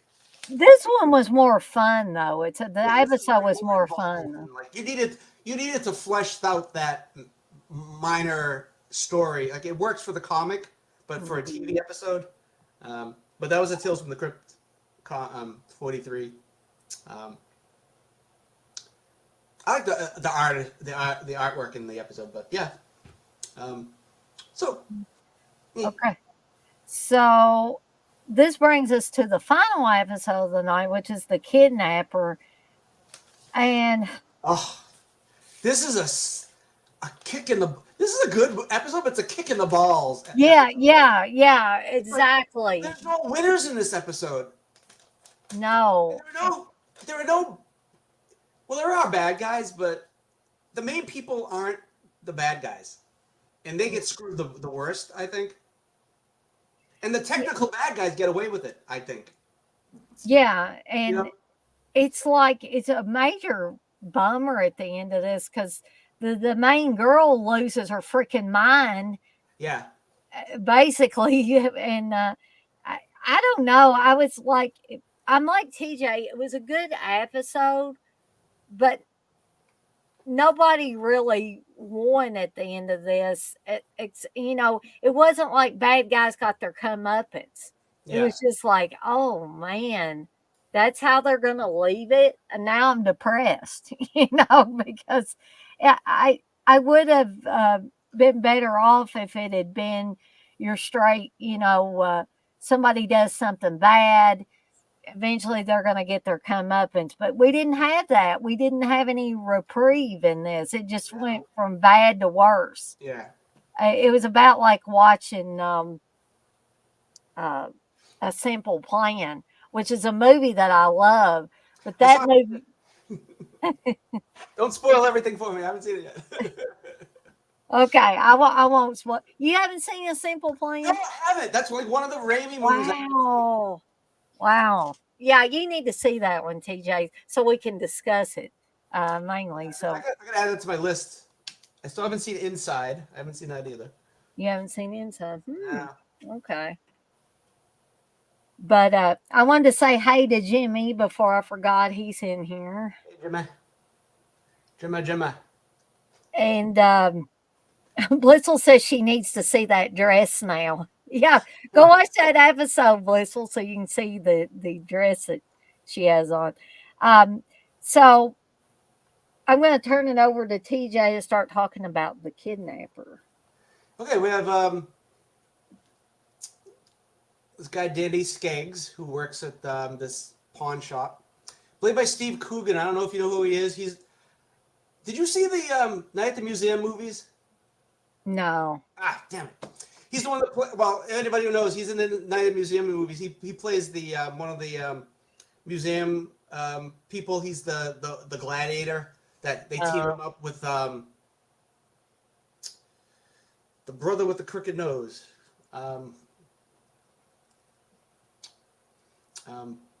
Vince Vaughn's brother. No, is it Vince Vaughn's brother? No. Heck, I don't know, TJ. I think you lost me somewhere. I'm doing terrible tonight. I'm trying to remember people's names. I must be rubbing off on TJ now. Wilson. Owen Wilson. That's what I was thinking. Oh, okay. I got you. I was thinking, why was I thinking of, he's not, that, he's a brother, but he's not his brother. Anyway. Right. Um, Not that brother. Different but brother. anyway, yeah, I mean, he's in Tropic Thunder. Um, I don't I know. mean, he looked familiar to me. The police inspectors in Hot Fuzz. Okay. Um, yeah, if you watch Hot Fuzz again, are you a fan of Hot Fuzz? Yeah. Yeah. If you ever watch it and you see him, you'll go, "Oh, I know who that guy. He was in that Tales from the Crypt episode." Um, and he meets Teresa, played by Julia Sawala, she was in Ab Fab. She played the daughter of the main character, and she was a lot of British stuff. I don't think she really did anything in America that could go, "Oh, she was in that." But I mean, anyway, she's pregnant. She's trying to pawn some jewelry. He's like, well, what? Is she sort of an urchin? Like she's on the street. She doesn't really have a home or anything like that. And he offers her to stay with him. I guess if it was England, I guess because like I said, they're nicer in England. So I guess you're okay with moving into a house with a stranger. Sure. At first, she kind of acts like, "Oh, I don't want to do that. I don't even She know seemed to make you." sense at first, and then she's like, okay. And I'm like, Yeah. okay, sure, honey. It didn't take him long to convince her. But he's not crazy at this moment. So yeah. Anyway, they end up falling in love. She's just like, I just want a friend, but they end up sort of becoming close. She has the baby, and he's sick of the baby. They Yeah. don't go out anymore. All she does is take care of the baby. The baby's always crying. The baby's always needing changing. Yeah, it's a baby. What did you think was going to happen when she had the baby, you idiot? But Yeah. he's like, I just want everything to be the Yeah, way. he gets mad because they can't go to the cinema because she's Yeah, got to take care of the baby. watch TV and just shut up about it. But anyway, he comes with the brilliant plan. He's going to have the baby kidnapped, hence the title, Kidnapped, the kidnapper. He hires this guy to kidnap the baby. So she's at the park with the baby, and they're there. These two mimes show up. Yeah, that was They have weird. this creepy music behind them too, and I'm like, are they supposed to be evil or is it just Yeah, goofy mime music? I don't know. I don't I know. thought that they were going to take the baby and do something Yeah. awful with it. So they distract her they start fighting, and she's like, first she's like, why are these two mimes talking? Because mimes aren't supposed to talk. And then they're causing this big scene, and they're like, and she's like, you guys, why don't you calm down? And they're like, they bow because they were acting, I guess. Anyway, she goes back, realizes the baby's missing. She tries to chase them after them. She just can't run anymore. Danny goes after the baby. This guy's wearing one of those, masks that's like those clear Yeah, plastic them masks. creepy ones. Yeah, they're clear enough that you can't see through them, but they're not clear enough. Yeah, they're not clear enough that you can see through them, but they're opaque, and you can't see who the guy is.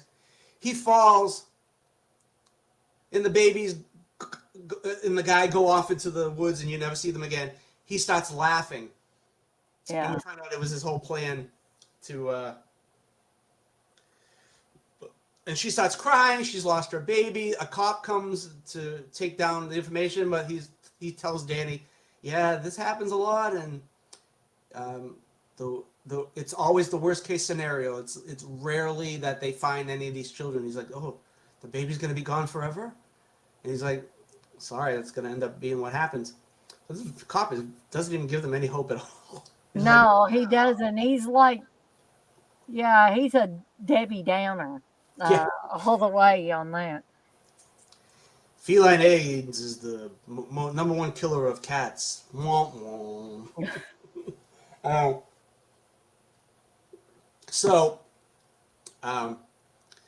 she's crying and he's trying to comfort her. It's like, we'll be okay and I'll get you through this. And she's like, I just want you to hold me. And then he starts getting a little too animated. I'm like, dude, you're pushing it and it's not going to Yeah. work. And he's like, we can go out and we'll just have another baby. And she's like, she's freaking out, and she's like, I want my baby, I want my baby.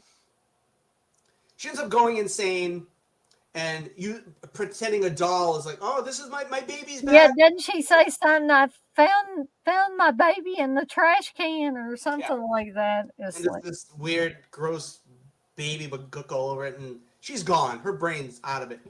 And he's like, he goes back to the guy, and he's like, I want the baby back. Here's the money you gave me for the baby. I think it was like $2,000 or whatever. It's like, yeah, that's like the going rate of babies in the mid '90s. well, the guy tells him, he said the baby would go for, what was it, like 10 times Yeah, what he gave him. and he's like, here, take the money back. He's like, no. You got to give me 10 times that to get the baby back. And Mm. the baby's we already sold the baby to somebody, blah, blah, blah. So the big muscle, the big muscle, not literally the big, but the big guy comes in, and he's like, send in blah, blah, blah. And he's like, and he's like talking really like nice to him. And then he ends up beating the crap out of him, and breaks his nose or whatever. And yeah, he's like, you're not getting that baby back. Don't even try it. And he's like, I'll go to the cops. And then they beat the crap out of him. He's like, you ain't going to the cops because you're implicated in this because, blah, blah, blah. They give him his money back. They tell him to get out of here. So he decides he's going to make it all better by getting her another baby. Mm-hmm. It's another one that actually opens up with him. Yeah. I forgot that part. It opens up with him. I always do that. It opens up with him in a park. Before we know the story, he's in a park, and this woman, and he's looking at the baby. He's like, oh, what a cute baby. He's playing with the baby. And then he has the flashback. And now we're back to the beginning of the episode. Mm-hmm. And he's like playing with the baby. And he's like, oh, if I take this baby, I'll just give it to my girlfriend, Teresa, and everything will be better. So he grabs the baby. She's screaming, I want my baby, I want my baby. Oh, by the way, when we talked to the cop earlier, she's describing the baby, and she's like, he has a birthmark, and that's all we can really, that's all we really have to go on. But they really don't they don't even try to use that. Like, we don't even see signs like baby with the. That's what we should have seen. There should have been a sign, baby with the birthmark. Yeah. It should have been like on the news or something like that, but we don't get any of that, which I think is a detriment to the story because it like gets Yeah. that should have been part of the thing. It's like it had a missing piece out of it, and that was the missing And piece. that piece ends up being why the ending is so tragic. Yeah, tragic. So maybe that's a good thing there wasn't any news reports, because if there was, the ending would have had like a hope to it. But anyway, so he gets the baby. He ends up being chased by everybody, Yeah. You scream, kidnap baby.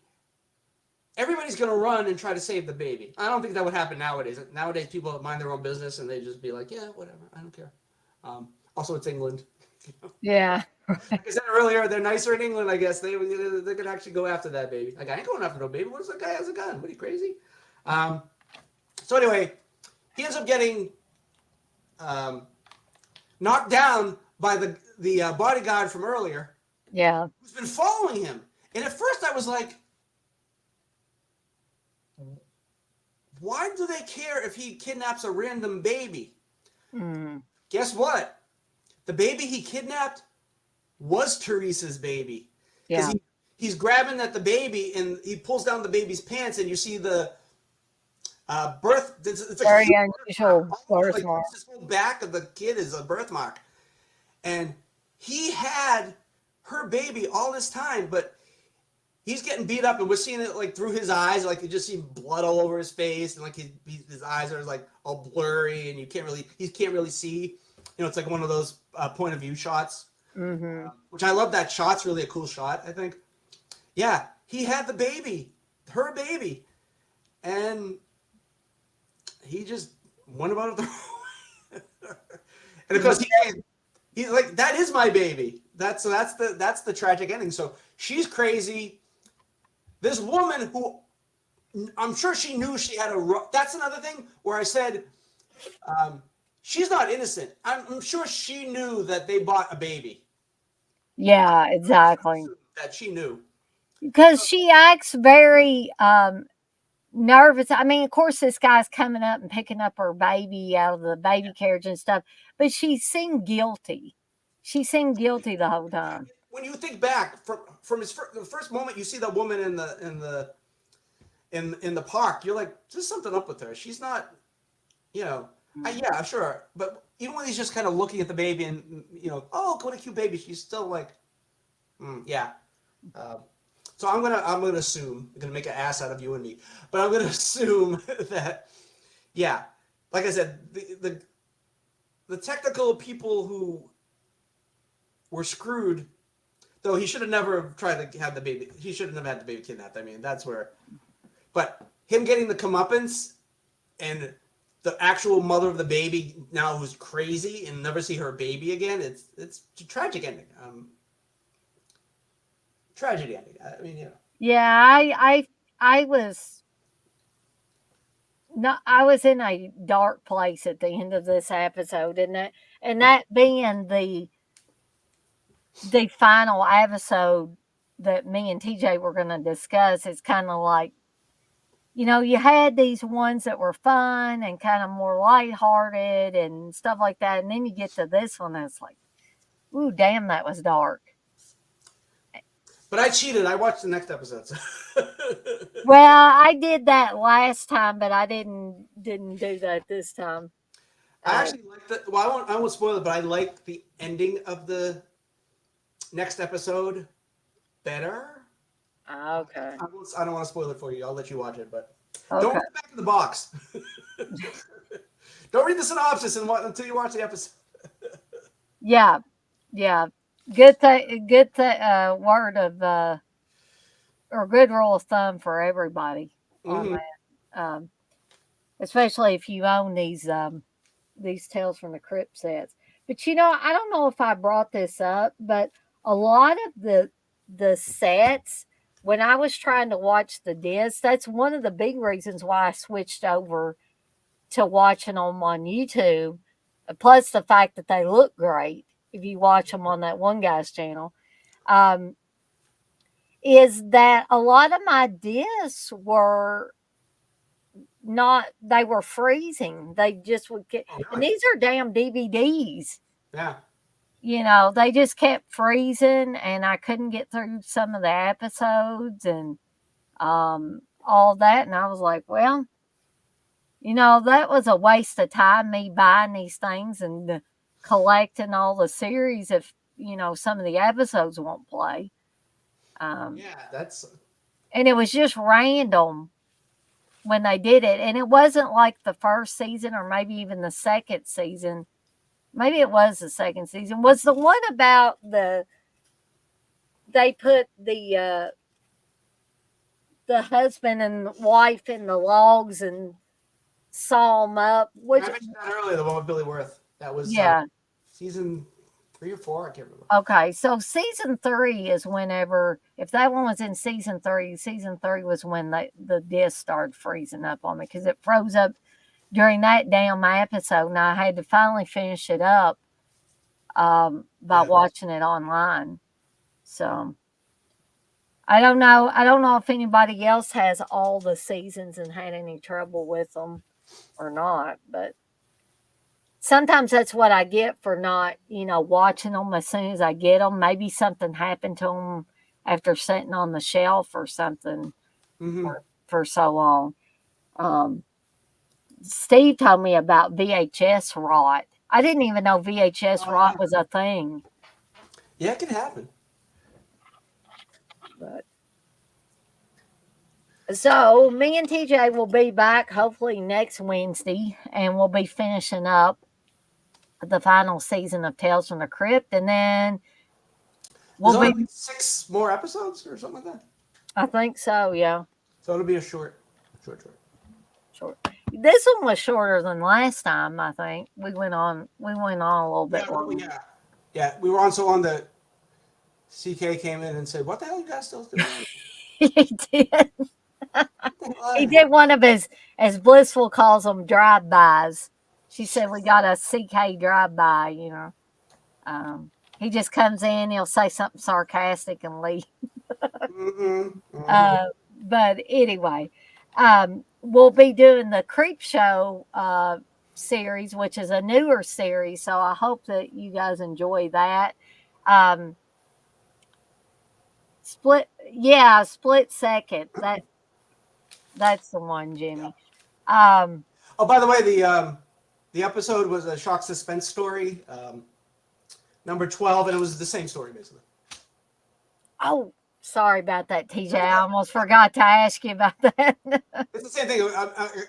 I think they're actually married in the actual thing. They're not. They're not like.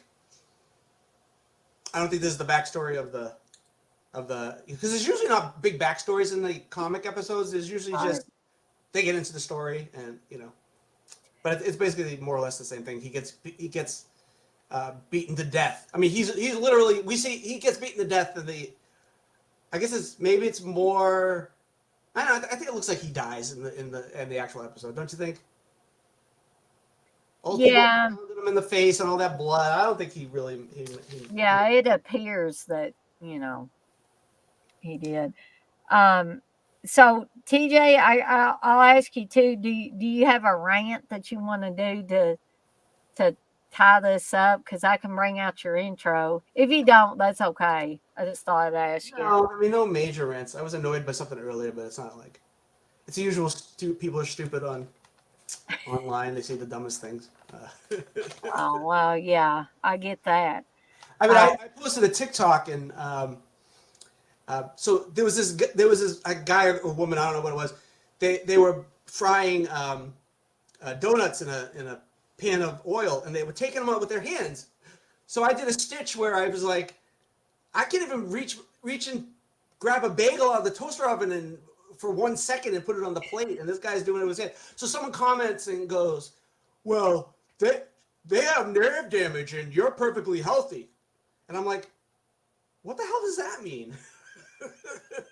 And I'm did like, that even come into play when they were doing this no, stuff? no, the person who had the video I stitched, it doesn't Mhm. say on their profile, I have nerve damage, so I can And put my they hand didn't in say oil. it in the No, this guy video. who wrote the comment just assumed something, doesn't know anything about it, makes a fake assumption without any proof, and then Um, I'm like, I didn't respond because I don't respond to idiots like that. I'm just thinking, but I got a little annoyed. I'm like thinking, are you trying to say that like I'm making fun of somebody who has something wrong with them that you're making up? That makes no sense. yeah, like he pulled that one out of his ass. I mean, Yeah, like I'm not gonna even like attempt to like say. I don't know. I quit trying to understand people a long time ago, but people Yeah. do still irritate me with some of their craziness. And if Um, anything, I was like appreciating the person who could do that with their hands. Like I wouldn't have been able. I can't do that. Like I I said. can't do it either. I mean, if I barely, I've been getting things out of the oven before, and just bump my hand against like the hot racks in the Yeah. oven. Excuse me. Good. I've been sneezing all afternoon. Sorry about that. And Steve. and I'll just say ow and say a bunch of, naughty words that I won't, necessarily repeat on here, but Steve will be like, "What you do?" And I'll A say, wholesome stream, Dana. I just burned myself, you know. He says, "Well, you got to be careful." And I'm like, "Gee, thanks for telling me that now. I know that I need to be careful, but accidents do happen from time to time." Yeah. So I'm Uh, like, yeah, okay, people. Don't. I don't want engagement on my videos. Don't talk to me. Blissful says that person sounds like the beige crayon, not the brightest. Yeah. They're trying to instigate a fight, is what they're trying to do. They're trying to get me to be all like, "Well, I didn't mean to say it like that." And like, but I would have been like, "Dude, where did you come up with nerve damage?" Yeah. Like, Out of all the things he could have made up or brought up yeah, or it's like anything. you're assuming because somebody could. He wasn't sticking his hands in the frying. He was Right. doing it quickly. That would. I mean, even that's too much for me. And it's just like, what? Why you can't assume anything? So if the person was sitting down in a chair and I made some kind of comment and they said, "Well, just because you can walk and they can't, well, how do you know?" I'm just making something up. Like somebody Mhm. sitting in a chair doesn't mean they can't walk. That's as much as what the person was saying in the comment. Like you're just assuming so. Like I mean, it's weird. I don't think Steve has nerve damage, but he can touch hot things that I can't touch, like hot bowls and stuff like that. Sometimes I'll be like, ooh, ooh, ooh, gotta get a pot holder or whatever, and he'll take hold of it. It's fine to me, you yeah. know. And I was like, okay, whatever. And like I said, as far as I know, Steve doesn't have any nerve damage. He can just tolerate, the heat better than I can. Maybe I don't know. Well, look, I didn't post another video I wanted to post with this. There was this TikTok with this fire truck. It was an icy day, I guess. So this fire truck's going down the street. It turns all the way around, spins around, and smashes into a house. And I was gonna write Holy a cow! comment. I make a joking comment about it, and then I was like, maybe people will be like, "Oh, what if there was somebody in that house and they got hurt because of that truck?" That's not funny. I'm gonna guess that person probably would have made like another dumb comment with that. So I was like, maybe I won't. Probably, but I'm willing to bet that it doesn't make it any easier on you. But I'm willing to bet this same person goes around just scouring the internet looking for comments that people have made Yeah.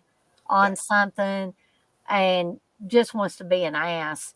It's just I don't know why people want to do it. They have no fun in their life, I guess. There's no joy in their life, so they want to make everybody miserable like they are. And they just make things up too. It's like you have no proof of anything that you were saying. I mean, and and how do you know I'm not perfectly? What if I have? You don't know what kind of issues I have. I could have been like, "Hey, I have chronic kidney stones." I mean, what do Mhm. you want me to say? I mean, you don't know anything about anybody. I just people make assumptions and they're like, "Well, what I say is the truth because I said it." Like, okay, Jimmy, yeah, I agree, and I'm sure TJ agrees with this. He says that's what people want on the internet, TJ, your reaction. That's why they do it. Yeah, they want somebody to just go ape shit. and I didn't. I'm just ignoring. Yeah. And I didn't even delete the comment. I'm just like letting it sit there. I'm like, yeah, okay. You say your stupid comment and you let it sit there. I saw, speaking of people making stupid comments, I mean, I don't know that this guy was trying to get CK or Uncle Bill's goat or anything like that, but somebody kept posting the same kind of offensive thing like about 5 times in the chat. And they just like they posted it one time up there and they laughed about it and then they went on. And I was thinking, yeah, that's probably the best thing that you can do there because what they wanted was somebody to get upset and oh, I can't believe you said that. So I've started doing that too. Like I might say, okay, dude, you're gone, and Yeah. I'll click and kick them out and remove their comments. But I'm not going to give them any more attention than that because I personally am tired of it. I've told you guys in here a lot of times that I'm only on here for one reason, and that's to have fun. Yeah. Having healthy debates about movies and talking about like these shows that me and TJ talk about and talking about movies in general and uh, I'm not on here for people to get on here and try to get me to say things that sound like something else or to be insulted or anything like that. So if that's your objective, then you're going to be out of here within 2 seconds of me seeing the comment. And I also have people that are managing moderators on my streams, and they will kick you Mhm. out too. Because I think Blissful did that the other night when somebody was being a butt. But anyway, I'll quit complaining about that. But Blissful says I go by cowboy logic: tip your hat and walk away. Yeah, that's good logic right there. Had a Um, band. Well, I go by like you've all heard about the Southern ladies, like Southern belles, you know, uh, being polite, but not so polite if you think about it. They're really, the they'll say something that sounds like it's coming off nice, but it really means fuck you, but they're doing it the nice Southern belle way, So, Well, like in chats, you can just ignore somebody. You don't even have to like be nice to them. You just don't pay any attention to them. yeah, and I realized, I finally realized, it took me a while to realize this, that the most annoying thing I can do to that person is ignore them. I can ban them, but it's best to just flat out ignore them, not give them don't give them any attention. There's a tip for people that's thinking about doing their own streams, or that's on social media of any kind, because you've got jerks on, Facebook and Twitter and all this stuff. You've got them on YouTube. They're everywhere. So, um, to stay in the game, so to speak, you got to learn to ignore that, because even the people that I consider like big time YouTube people, like the Dead Pit Boys and Garrett and a lot of the other guys and gals that do some of the most popular stuff, they even get, people being assholes. So, um, but anyway, it is now 10:31, and I'm sure TJ needs to get some rest, and I need to get some rest because it's another work day tomorrow. And I don't want TJ to fall asleep on me. Um, but I want to thank TJ for being on here with me again, because these would not be as fun as they are if I didn't have somebody to discuss this stuff with. It would be just boring on me on here talking about episodes. And Can I ask you one quick question? yeah. What happened to your old sign off? Oh, the skedaddle on out of Yeah, here what for the happened to night, that? and I'll see everyone on the flip side. I need to start using that again. Yeah, I was listening to the last stream and I was like, oh, I missed her doing that. So you like that, TJ? I Yeah, wasn't like sure we should how. bring it back and then not bring leave and go and coming back with it. Like I like bring it up everyone. Like I miss it and it's like Uh, I was like, there's been well, a lot of streams and she doesn't. I'll try to start. I don't know why I got out of doing that. You know what? I thought you were going to ask me. Why'd you Wow. stop wearing your hat? Because Yeah, what happened? You so oh now you yeah, my hat's right here, and I could pull it down and put it on. I've got to finish my jacket up before the winter weather's over, because it's going to get hot as hell back here in the summertime, and then I'm not going to want to wear the jacket. I've got to get one patch, the big patch. I got to finish sewing it on the back of it, and then I'm going to try to wear it. 24-hour stream, Jimmy. I don't think I could do a 24-hour stream. I really don't.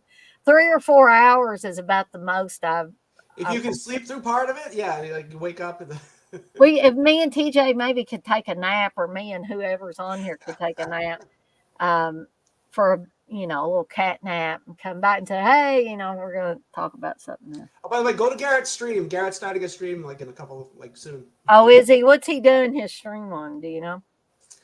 Trick or Treat Studios catalog breakdown. I guess there's a new catalog. Ah, I bought like a couple of things that I guess they were gonna take out of production. I got a skull mask from the not the Halloween movies, the Fear Street movies. They had the skeleton mask that was sort of a yeah. off, but it was a skeleton. And then I know stuff from Nope. Oh, They had is this stuff that they're losing the licensing yeah. rights for? Yeah. I was like, oh, I kind of wanted them, and I was like, eh. But like, no, now that I'm like faced with them not existing anymore, I was like, oh, maybe I'll get them. So I got like Cool. the Yeah, Nope definitely. mask and gloves and this little doll. And so I was like, all right, I want those. I'm buying them. Definitely. hop Anyway, on over to Garrett's stream here in a little bit and see what Garrett's got up his sleeve to show you. Um, Blissful says great live, Dana and TJ. Thank thank you, Blissful. Uh, you, Dana, for and letting me on. Oh, well, yeah, you're welcome anytime, TJ. TJ's not only been on these, but he's been on watch alongs with me. And I think you've been on some of the Seductive Poison, the Resurgence, haven't you? I Haven't don't you think been so. on some? Oh, maybe not. No. Well, you're welcome to come on there anytime you want to. Just let me know. Uh, but here I'm going to make a return to my outro or whatever, since TJ, I had no idea that people like that so well. Um, so I'm going to skedaddle on out of here for the night, and I will see everyone on the flip side. Y'all have a good night now. See you next time. See you, TJ. Bye, Dana. Bye, guys. Bye, everybody.